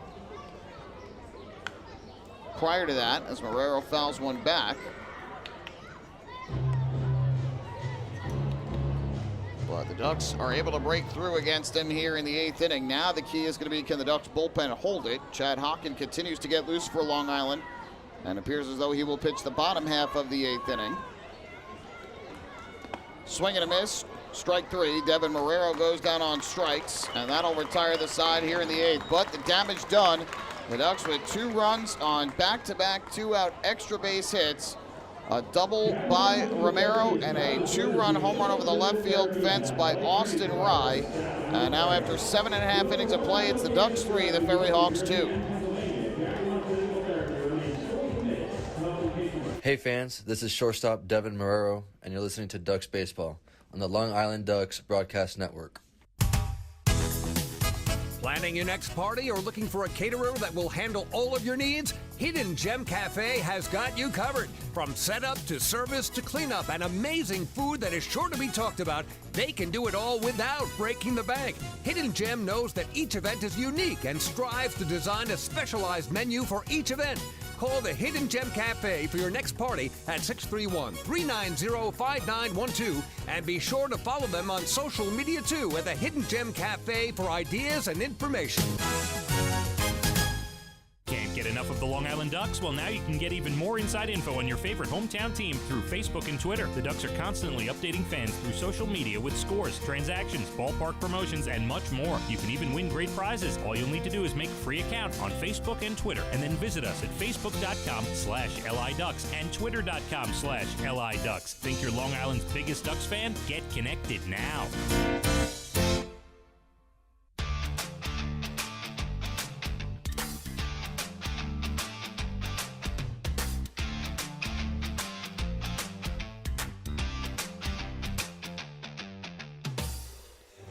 A 2-out, 2-run home run over the left field fence off the bat of Austin Rye, his first home run as a member of the Ducks. And Long Island has taken a 3-2 lead as we go to the bottom half of the 8th inning.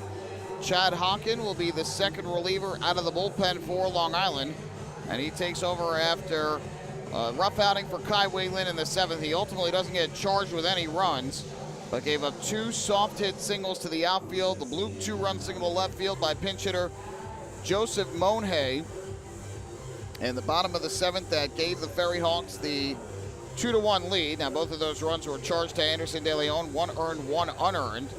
But then after giving up a soft hit single to right by Javier Betancourt, Lynn induced a 4-6-3 double play off the bat of Ricardo Cespedes to end the inning. So right now Kai Wei-Lin is the pitcher of record for Long Island. Now it'll be up to Chad Hawken here in the 8th, and then we'll see what happens for the 9th to try and preserve this lead and give the Ducks a win in the series finale before they hit the road for about a 9 or so hour bus ride down to High Point, North Carolina. They'll be able to enjoy an off day tomorrow, So despite the long travel, it's not like they have to take the field for a game tomorrow. But obviously those long bus trips certainly are less of a haul after you pick up a win in the game preceding it. So Chad Hawkins to the mound for the Ducks, and leading things off will be the third baseman Angel Aguilar for Staten Island. Hawkins' first pitch is way up and inside. It goes all the way back behind the plate.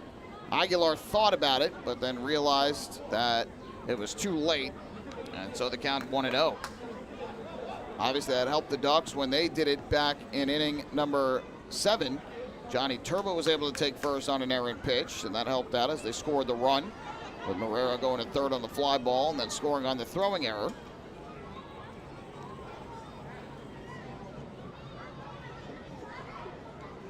Hawkins 1-0, and that misses down and away. 2 balls and no strikes. Hawkins making his 15th appearance of the year. He is 0-1 with a 2.63 ERA, 1 hold, 1 save. He's allowed 11 hits in 13 2/3 innings, 8 runs, 4 earned, has walked 9 and has struck out 17.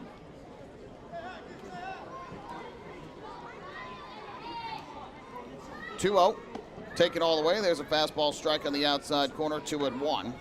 So Anderson De Leon will get a no decision, but right now at least he can breathe a sigh of relief that he won't get the loss in this game should Long Island not come away with the win. He allowed 2 runs, 1 earned on 4 hits over 6 1/3 innings, walked 3, had struck out a season-high 8 batters. He threw 95 pitches, 64 of which were strikes. And he'll take the no decision this afternoon. Ground ball hit towards the middle of the infield. Devin Marrero slides, makes the play, throws to first, and they got him. Excellent play by Devin Marrero up the middle of the infield as his throw to first beats Angel Aguilar in the bag, and there's the first out here in the 8th inning. Ducks have made several nice defensive plays in this game. Romero made one at third back in the 2nd. Vladimir Frias made a nifty one up the middle in the 5th for a force out, and now Devin Marrero makes the great play. Marrero had made a nice one earlier in this game, but his throw to first was just a little bit late. So 1 away, and that'll bring up the first baseman Dilson Herrera from the right side. Hawkins' first pitch to him is low and away for ball 1. So for De Leon now, 5 starts this year. He has allowed 3 runs or less in 4 of the 5. 4 runs or less in all 6 of his starts this year. And today will be his 2nd quality start of the season. 3 quality starts for 3 Duck starters in this series. 1-0. And that fastball just missed the inside corner for the 2nd straight hitter, Chad Hawkins, has fallen behind 2-0. Herrera 1 for 2 today, a single, a ground out to third, and a walk among his 3 trips to the plate.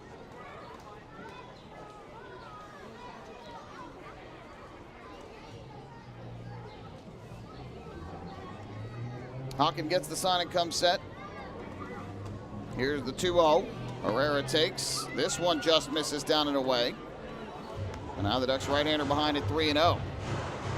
Hawkins last pitched on June the 8th. That was Wednesday night against York. A scoreless inning, struck out 1.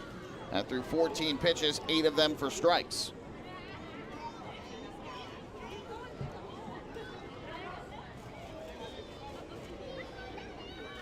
(3-0). Herrera takes all the way, and that fastball misses inside. So a 4-pitch walk with 1 out here in the 8th, issued by Chad Hawkins. The 2nd walk of the day at 4th of the year for Herrera. And Staten Island gets the tying run aboard with 1 out in the inning. That'll bring up the right fielder, Mario Bautista, to the plate.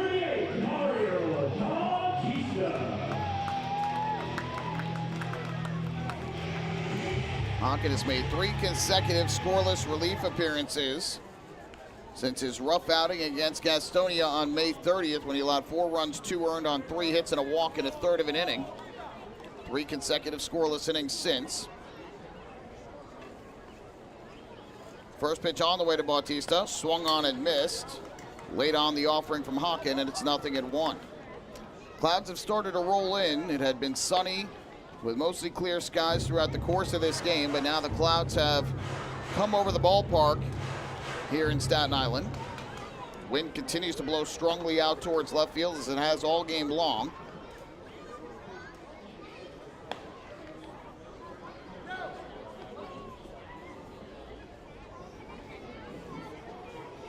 Here comes the 0-1 from Hawken.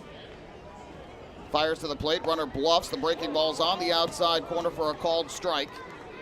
That'll move the count to 0-2. Left-hander Tyler Webb has begun to get loose in the bullpen down the right field line. There is no lefty due up until Ricardo Cespedes, who is in the second spot of the batting order. Right now we're in the 5th spot of the order. A lefty also getting loose for the FerryHawks down the left field line, presumably to pitch the 9th inning. Here comes the 0-2 pitch on the way to Bautista. Hawken deals, and Bautista a fly ball in the air down the left field line, hooking foul into the stands behind the FerryHawks bullpen. So Bautista fouls the ball off, and we'll do it again with the count full. The game has slowed down significantly over the last couple innings with the runs that have been scored. No runs over the first 6 innings of the game, and now 5 runs over the last inning and a half. And as we mentioned, baseball can change in a hurry. Ducks gifted a run in the top of the 7th. FerryHawks respond with 2 runs, partially gifted in the bottom of the 7th. And the Ducks come back with 2 runs in the 8th on the home run by Rye.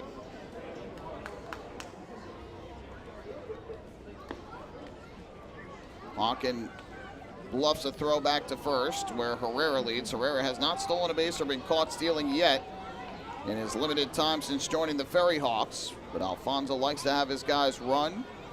Usually likes to play small ball, but not going to do that here with 1 out in the inning, and Bautista at the plate. Here comes the 0-2 from Hawken. Runner bluffs, and the pitch is low. It gets behind Rye, and that is going to allow Bautista to take first. On an 0-2 count, Hawken yanks a pitch down in the zone. It gets past Austin Rye. And another gift for the FerryHawks, as they've now got runners at first and second with 1 out for Stefan Alames.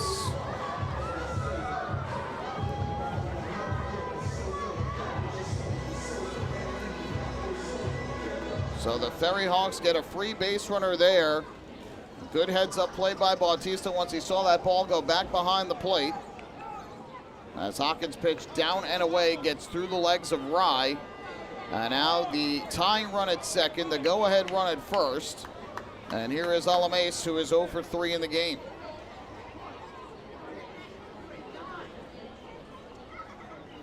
First pitch, and that misses high and inside for a ball, 1-0. Again, the lefty Tyler Webb continues to warm for the Ducks down the right field line. He pitched in last night's game. 1 batter struck him out after the struggles from Kai-Wei Lin. It is all righties set to come up here among the next several hitters until you get to Cespedes.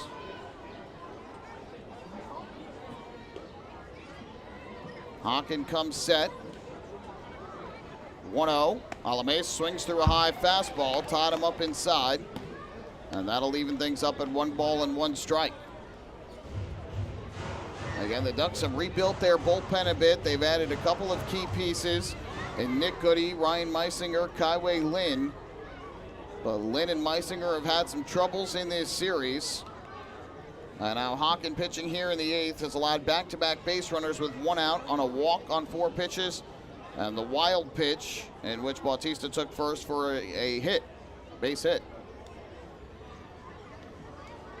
Runners lead off first and second with 1 down. The 1-1 pitch. Alames a swing and a miss as he cut through the offering down and away. And Hawken gets ahead in the count at 1-2.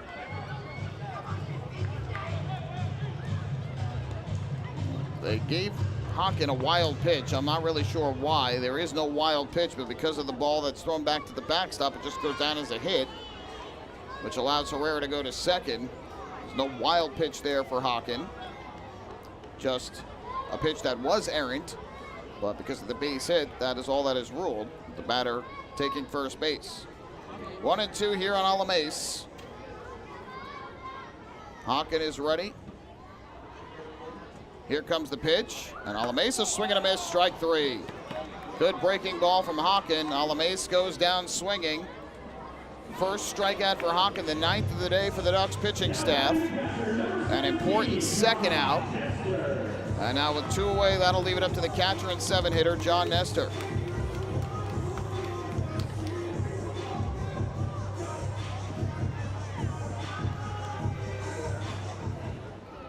So here is Nestor to bat from the right side. He is 0 for 2 with a walk in this ball game for Staten Island. Dilson Herrera, the tying run at second. Mario Bautista, the go-ahead run, is at first.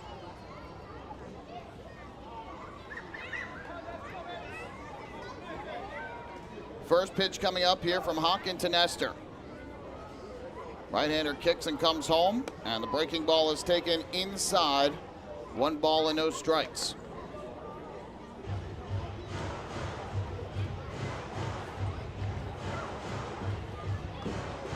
Five runs over the last inning and a half between these two teams, and the first-year Duck, Chad Hawken, trying to work out of a bit of trouble here in the 8th to keep the Ducks in front by a run.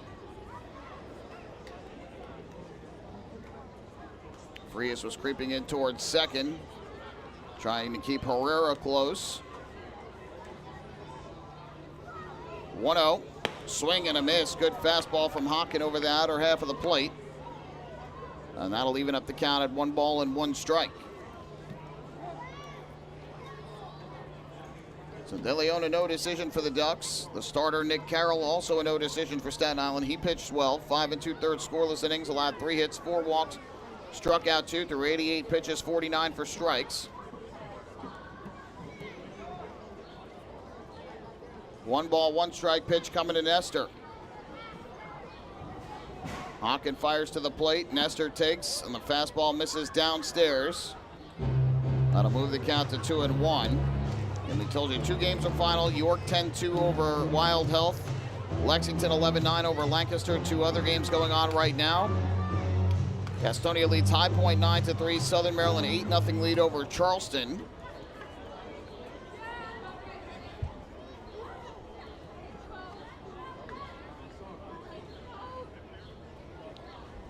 Two and 1 the count here.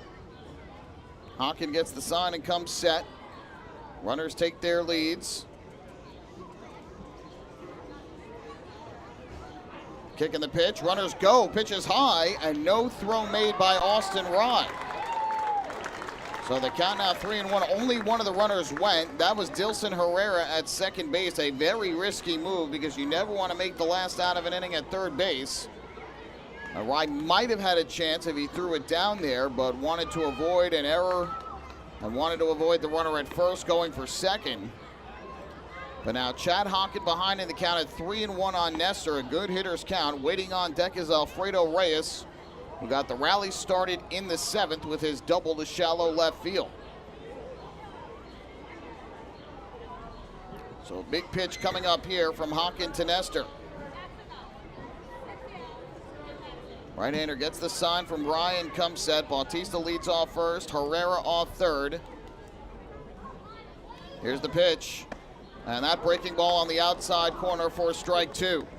Good pitch from Hawken. Did not give Nestor anything to hit. Was able to hit the corner. So now the count full at 3 balls and 2 strikes with 2 outs. That'll benefit the FerryHawks because that'll give Bautista the head start from first. If Nestor can get one into the gaps or down the line to try and give the FerryHawks the lead. The tying run at third base in Dilson Herrera.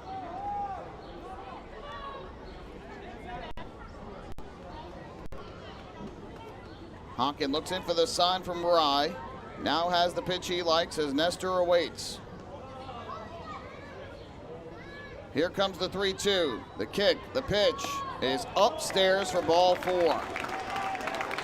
A 2-out walk issued by Chad Hawken to John Nestor, his second walk of the inning.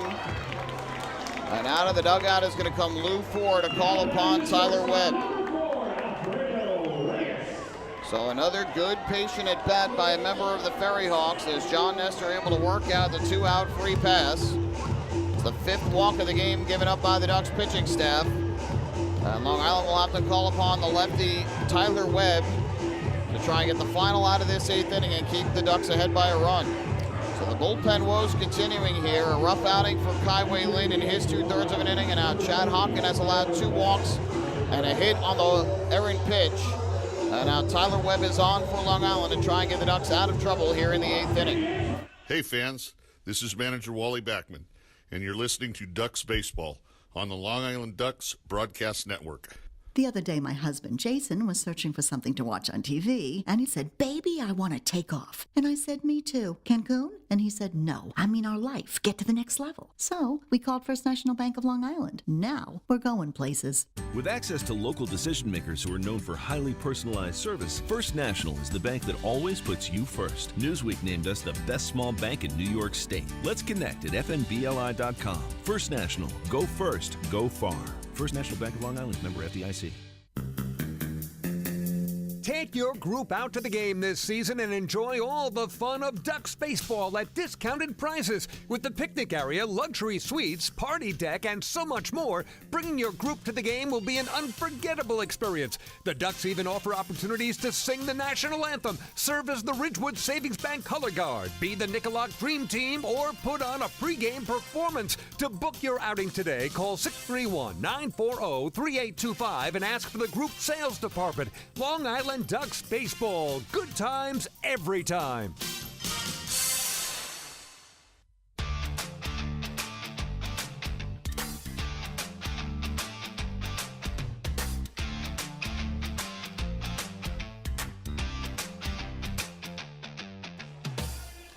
Well, this game has gotten interesting again. Staten Island trying to mount a rally here in the bottom of the 8th after the Ducks took the lead in the top half of the inning on a 2-run home run by Austin Rye.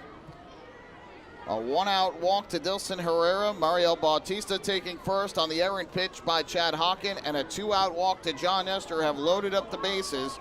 Tying run at third, go-ahead run at second, and up steps Alfredo Reyes to face Tyler Webb just into the game.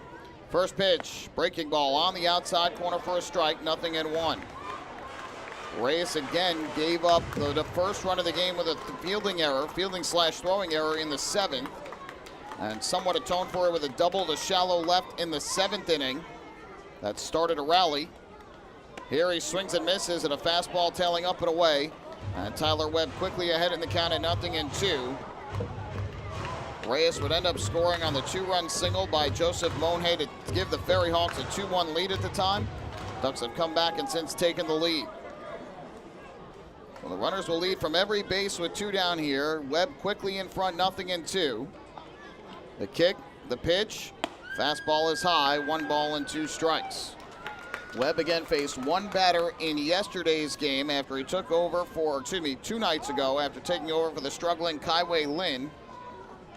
I'm sorry, that was yesterday. Took over for the struggling Ryan Meisinger and struck out Junior Santana, the lone batter that he faced yesterday. 1-2, swing and a miss, strike 3.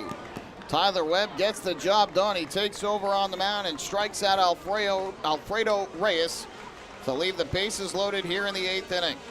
So the FerryHawks, no runs, a hit. There were no errors, 2 walks. Staten Island leaves 3 aboard. We head to the 9th here at Community Park. Ducks 3 and the FerryHawks 2. Hey fans, this is pitcher Cody Beckman, and you're listening to Ducks Baseball on the Long Island Ducks Broadcast Network. PSCG Long Island wants you to know how to save energy and money in your home.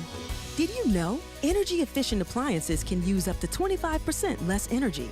Here's how to save. PSCG Long Island offers money-saving rebates when you purchase Energy Star appliances. Discover how a little energy efficiency know-how can mean savings in your home. Find more energy efficiency tips, tools, and money-saving rebates at pscgliny.com/save money. Want an awesome birthday without all the hassle? Book your Kona Ice birthday party with the Ducks today. 2 brand new packages are now available, including our exclusive game room suite. Along with enjoying an exciting Ducks game, your birthday child and his or her friends will have a blast playing video games on Nintendo Switch, Xbox, and PlayStation 4 in their very own private luxury suite. Plus, they'll be treated to food, beverages, snacks, and much more.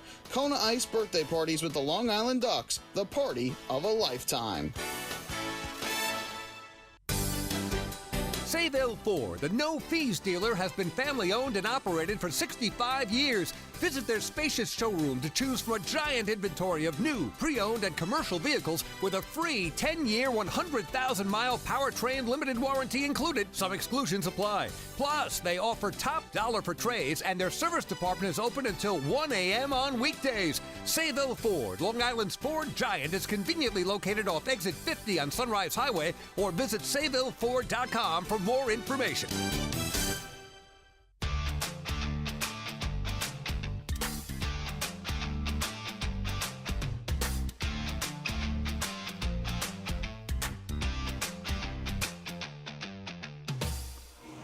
Well, we go to the ninth, and the Ducks still clinging to a 1-run lead. 3 runs, 6 hits, 1 error for the Ducks. 2 runs, 7 hits, 1 error for Staten Island. Tyler Webb with a huge strikeout of Alfredo Reyes leaves the bases loaded.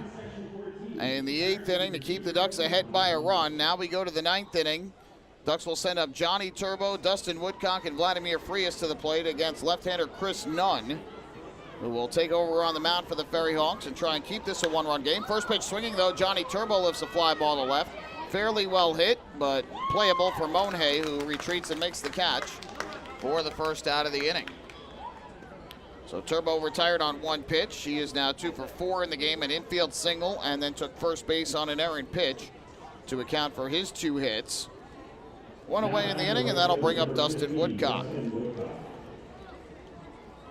So Williams Ramirez allows 2 runs on 2 hits in 1 inning, both with 2 outs. The double by Romero, the home run by Rye.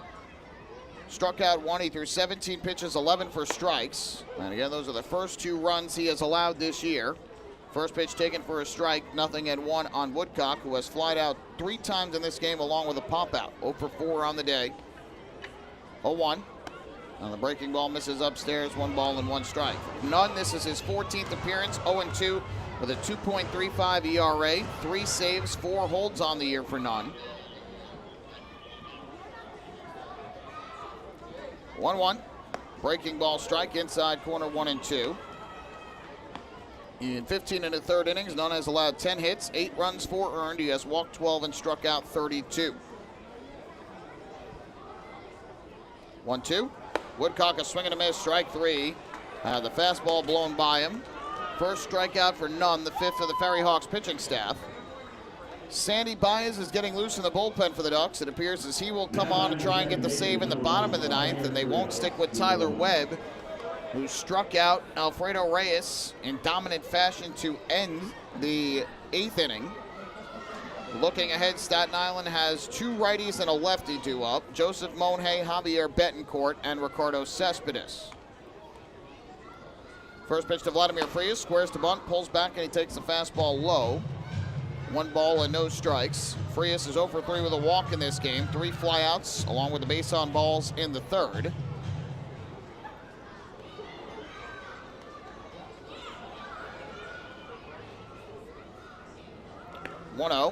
Frias chops one into the ground, foul.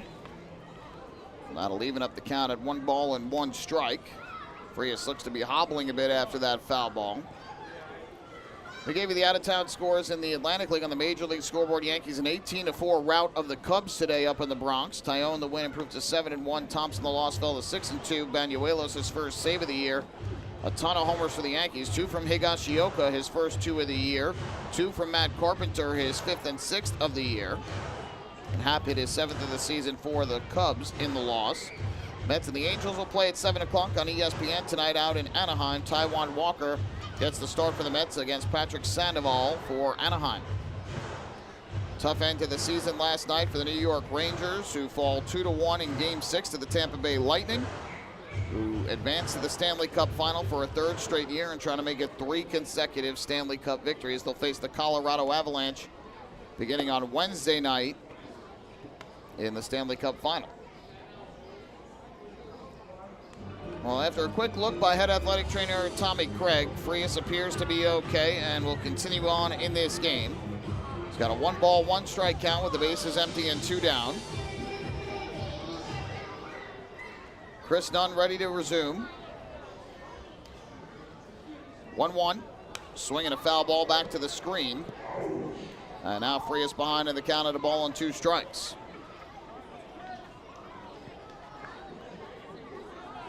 Ducks trying to salvage the final game of this 3-game series before they head to High Point, North Carolina. The FerryHawks trying to complete a series sweep of the Ducks before they make their way down to Southern Maryland.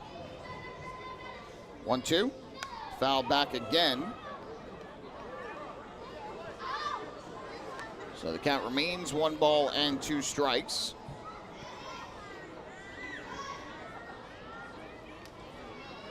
Staten Island is 4 and 11, in series play this year, but I don't believe they have had a series sweep. We'll have to double check that. 1-2, chopped into the turf, foul once again, and so this at bat will continue. The count 1-2. My apologies, Staten Island does have a sweep. They swept York in 3 consecutive games, May 10th through the 12th here on this field.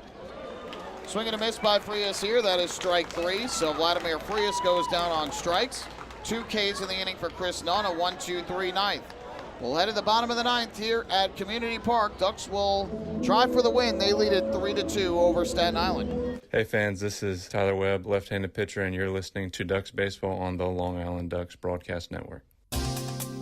Hey Ducks fans, the official hotel of the Long Island Ducks is the Radisson Hotel, Hauppauge, Long Island. It's centrally located on the North Shore of Long Island and offers a home away from home for both business and leisure guests.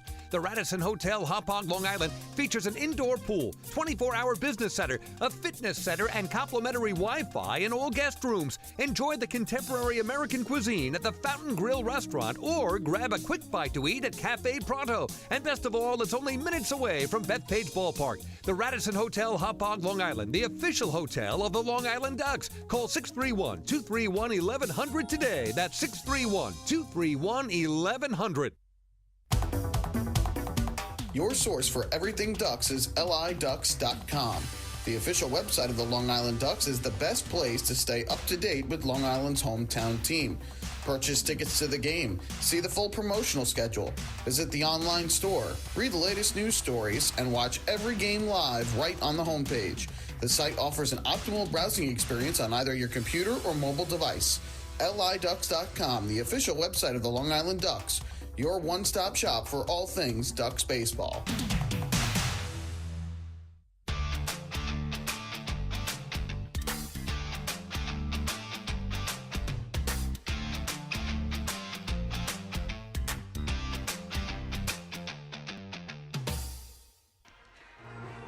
Well, we go to the bottom of the 9th inning here at Community Park. The Long Island Ducks leading the Staten Island FerryHawks 3-2, trying to take the final game of this series. Sandy Baez will come on a pitch, bidding for his 5th save of the season. And he'll take over after Tyler Webb faced one batter in the 8th and struck him out. That was Alfredo Reyes, a big strikeout to retire Reyes and strand the bases loaded, keeping the Ducks in front by a run. Baez will pitch here in the 9th. He will face 9, 1, and 2 in the order for Staten Island. Joseph Monhay, Javier Betancourt, and Ricardo Cespedes. Righty, lefty in the batting order as he tries to give the Ducks the 3-2 victory here today. He is the 4th relief pitcher used by the Ducks in this game, 5th pitcher overall. Anderson De Leon went the first 6 1/3. Kaiwei Lin and Chad Honkin 2/3 of an inning each. And Tyler Webb a 1/3 of an inning. First pitch from Baez to Monhay. Squares the bunt, pulls back, and takes a fastball strike, 0-1. Monhay has a good amount of speed for Staten Island. Coming into the game today, he has 10 steals in 10 attempts.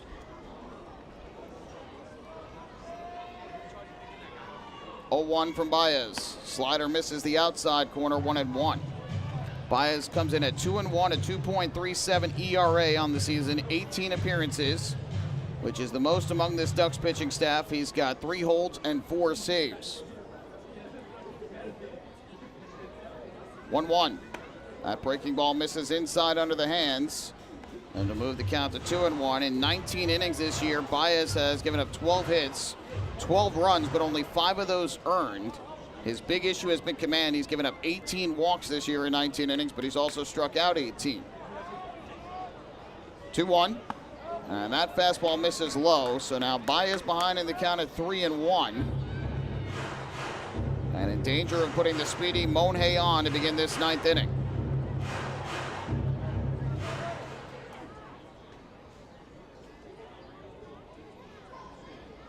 Right-hander is set to go at the belt. The 3-1 pitch. Monhey takes a fastball. That is upstairs, ball 4. So make it 19 walks on the year now for Sandy Baez. And the tying run aboard to lead off this 9th inning. The last guys Long Island wanted to put on to begin this inning with the speed that Monhey has. And it'll be on Baez to try and keep him close here, because you would have to expect that he could very well potentially be going. But also a thought that Betancourt could lay down a bunt. He has 2 sacrifice bunts on the season for Staten Island. Baez's first pitch, he squares, pops the bunt up foul over the screen back behind the plate. And into the crowd, the count 0-1.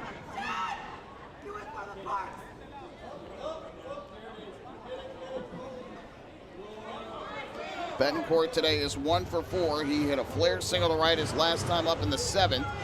Prior to that, 2 groundouts and a flyout.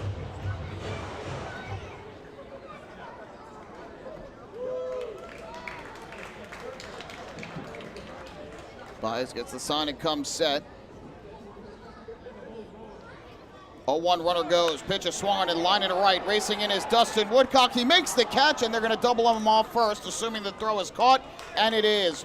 Big break for the Ducks. Betancourt swinging on a hit and run. Lines out to right. And at that point, Monhey had no chance back at first base. A huge double play turned by the Ducks. 9-3 if you're keeping score at home. And now the Ducks 1 out away. And up will step the lefty swinging Ricardo Cespedes to the plate. So there was the thought that either Monhey would go or Betancourt would bunt. Monhey went, but Betancourt didn't bunt. He tried to swing away and hit a line drive to right. Dustin Woodcock making the catch and doubling off Monhey at first. First pitch to Cespedes, swung on and missed as he swung out of his shoes almost, falling down to the turf. 0-1 the count.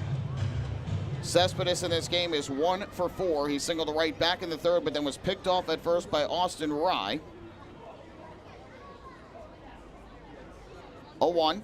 Swung on and line in right field. There's a base hit. And boy, how big does that double play loom now. Ricardo Cespedes with a 2-out single keeps Staten Island's hopes alive, puts the tying run on at first.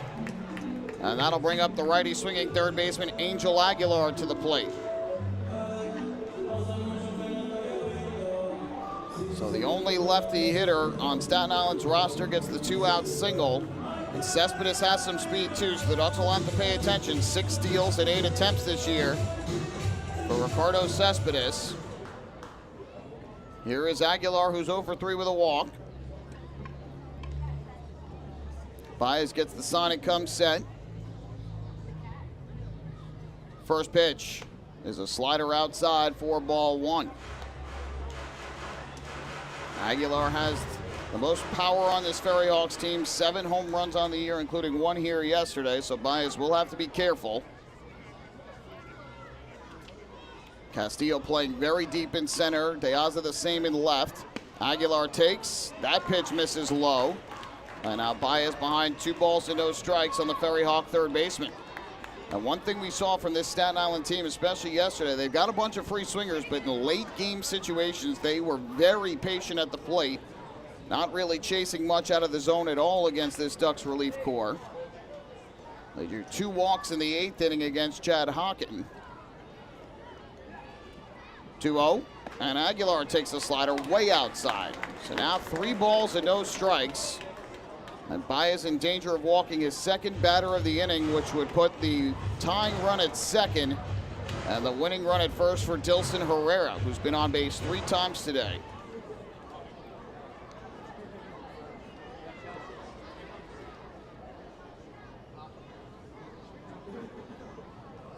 (3-0). Aguilar takes all the way. There's a fastball strike on the inside corner, 3-1.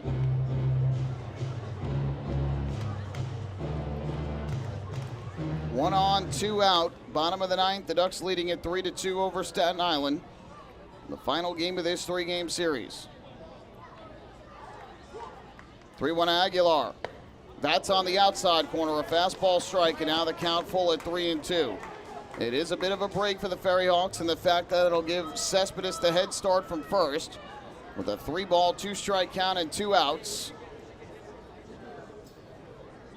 And Cespedes, as we mentioned, does have good speed. Aguilar digs back into the batter's box. Baez looks in for the sign from Ryan, comes set. There goes the runner. The 3-2 is low and outside for ball 4. So back-to-back 2-out base runners given up by Sandy Baez after the line drive double play to right. A single by Cespedes, a walk by Aguilar. And now the tying run at second, the go-ahead run at first. And up to the plate will step Dilson Herrera. Baez has had some troubles with his command of late. And as we mentioned, he has now walked 20 batters in just under 20 innings this year. So here is Dilson Herrera, who has singled and walked twice in this game. Baez's first pitch. Herrera takes a slider way outside for ball 1. It seems like Baez having a lot of trouble locating that breaking ball here. And I'm sure that's going to lead Staten Island to be expecting the fastball and being ready for it. Cespedes leads off second. Aguilar does the same off first. Time called. Tyler Webb began the year as the closer for Long Island, brought in to face one batter, a righty, and struck him out in the 8th. And the Ducks have a day off tomorrow for everybody in the bullpen to recharge. 1-0. Swinging a foul ball back behind the plate. That was a breaking ball from Baez. Herrera out in front of it, just gets a piece. And that'll even up the count at 1-1.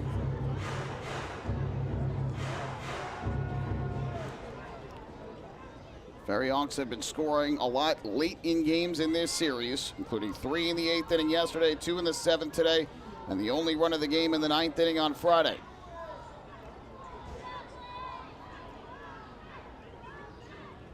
One.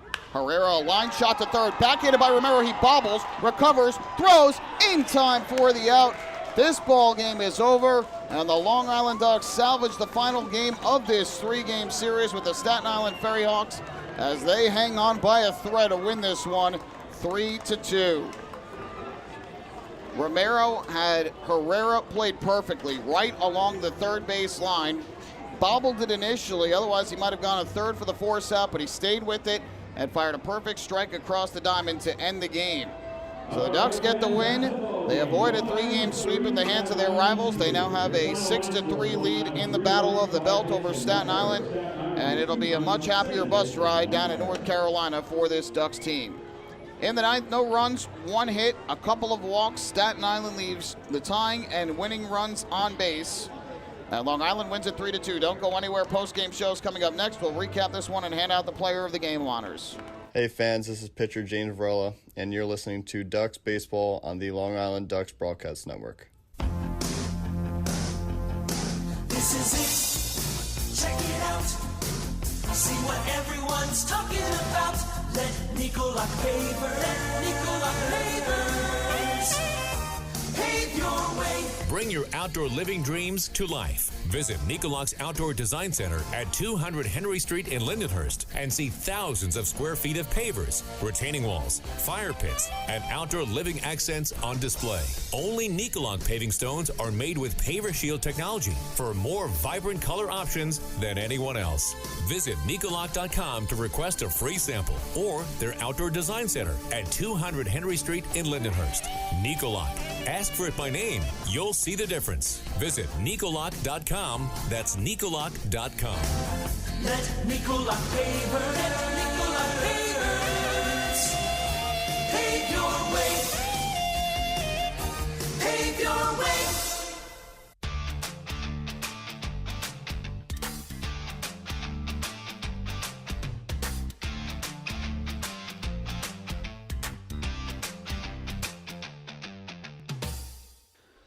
Well, it wasn't easy, but the Long Island Ducks found a way to hang on and pick up the win as they defeated the Staten Island FerryHawks 3-2 today. They take the final game of this three-game series and avoid a sweep at the hands of their geographical rivals. So the Ducks will head down to High Point, North Carolina, feeling a little bit better than they had been after the tough losses here Friday and Saturday night. They bounced back with a win today, and they improved to 22-23 overall this year, while the FerryHawks fall to 14-31. Let's recap this game for you. Things started off very well for both sides on the pitching side of things. Neither side was able to dent home plate over the first 6 innings. Anderson De Leon was terrific for the Ducks, and Nick Carroll was the same for Staten Island. The Ducks had plenty of opportunities, though, over the first 6 innings of the game. They had 3 hits and 4 walks in that span, but they stranded 7 men on base. Meanwhile, Staten Island also had a bunch of base runners. They had 3 hits and a couple of walks, 3 walks rather, over the first 6 innings at the plate, but they stranded 5 men on base. So that took us to the 7th inning. The Ducks put the first 2 on against Eric Marinez in the inning on a walk by Devin Marrero, and Johnny Turbo taking first on the wild pitch from Marinez, so he got credit for a hit. That put runners at first and second. Dustin Woodcock then lifted a fly ball to deep left field. Devin Marrero tried to take third on the play. The throw was cut off by the shortstop Alfredo Reyes, who then either went to throw it to second or fake the throw to second and missed through it. It skipped into center field, which allowed a run to score Marrero from third, and that gave the Ducks a 1-0 lead. Reyes was able to get out of further trouble in the inning, but then in the bottom of the 7th, Anderson De Leon got into some trouble, partly because of an error by Davidson Romero that started the inning.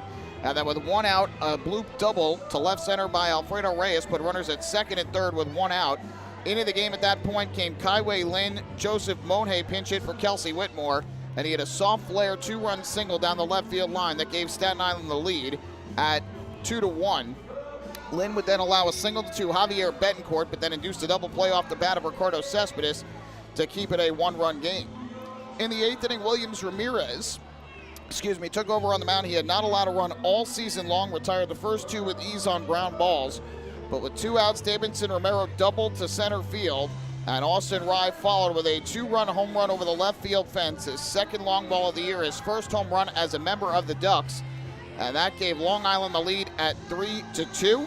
In the bottom of the 8th, Chad Hawken took over. He ran into some trouble with 1 out, issued a walk, and then threw an errant pitch that allowed Bautista to reach first base.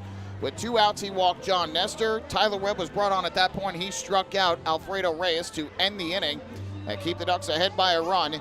In the bottom of the 9th, Sandy Baez came on to close it out. He issued a leadoff walk to Monhe, but Javier Betancourt hit a fly ball to right with the runner going. It was caught by Woodcock. They doubled off Monhe at first for the first 2 outs of the inning, and so the Ducks were just 1 out away. But Ricardo Cespedes singled to right. Angel Aguilar drew a walk, which put the tying run at second, the winning run at first. Dilson Herrera then hit a sharp ground ball to third, but right at Davidson Romero, who was able to stick with it and throw out Herrera at first for the final out of the game. The Ducks win it by the count of 3-2. Final totals from today's game: 3 runs, 6 hits, 1 error for the Ducks. They left a total of 8 men on base. They went 1 for 10 with runners in scoring position, but they get the win. For Staten Island, 2 runs on 8 hits. They committed 1 error. They ended up leaving 11 men on base. They were 2 for 7 with runners in scoring position. Kaiwei Lin gets the win despite allowing 2 hits in 2/3 of an inning. He improves to 1-1. Williams Ramirez the loss. He falls to 0-1 as he allows his first 2 runs of the season on 2 hits in 1 inning. Sandy Baez, it got a little hairy, but he picks up his 5th save of the year. The game took 3 hours and 3 minutes tonight in front of a crowd of 1,221. It's time to hand out tonight's Player of the Game honors, and tonight I'm going to give it to starter Anderson De Leon of the Ducks, who was terrific again, a season-high 8 strikeouts. He allowed 2 runs, 1 earned on 4 hits and 3 walks over 6 1/3 innings. He did a terrific job. Honorable mention as well to Davidson Romero, who had 2 hits. And you also got to give credit to Austin Rye, who actually I think I'm going to give co-player of the game honors to Rye because of his 2-run, go-ahead, 2-out home run in inning number 8 that gave the Ducks the 3-2 lead and eventually the win. So Austin Rye and Anderson De Leon will be today's players of the game. Let's take one more break. When we come back, the out-of-town scores, then we'll wrap things up. Hey fans, this is outfielder and hitting coach Lou Ford, and you're listening to Ducks Baseball on the Long Island Ducks Broadcast Network. When we see Long Island, we see you. Because at Catholic Health, we know that it's your remarkable lives that breathe life into our island. So at every Catholic Health hospital, practice, and care facility, we're able to provide the highest quality, most innovative care for your body because our culture cherishes your humanity. Long live Long Island. Morning, Dan. How was your weekend? Oh, it was awesome. I took my family to a Ducks game and had a blast. The seats were great. We ate a ton of food, and the Ducks won. They even had amazing fireworks. Oh, yeah, they got a good thing going on there. I took friends to Thirsty Thursday a couple weeks ago and had too much fun. They should totally use us in one of their radio spots. You mean like the one we're doing right now? Sure, that works. Ducks Baseball. Good times every time. Get tickets at liducks.com.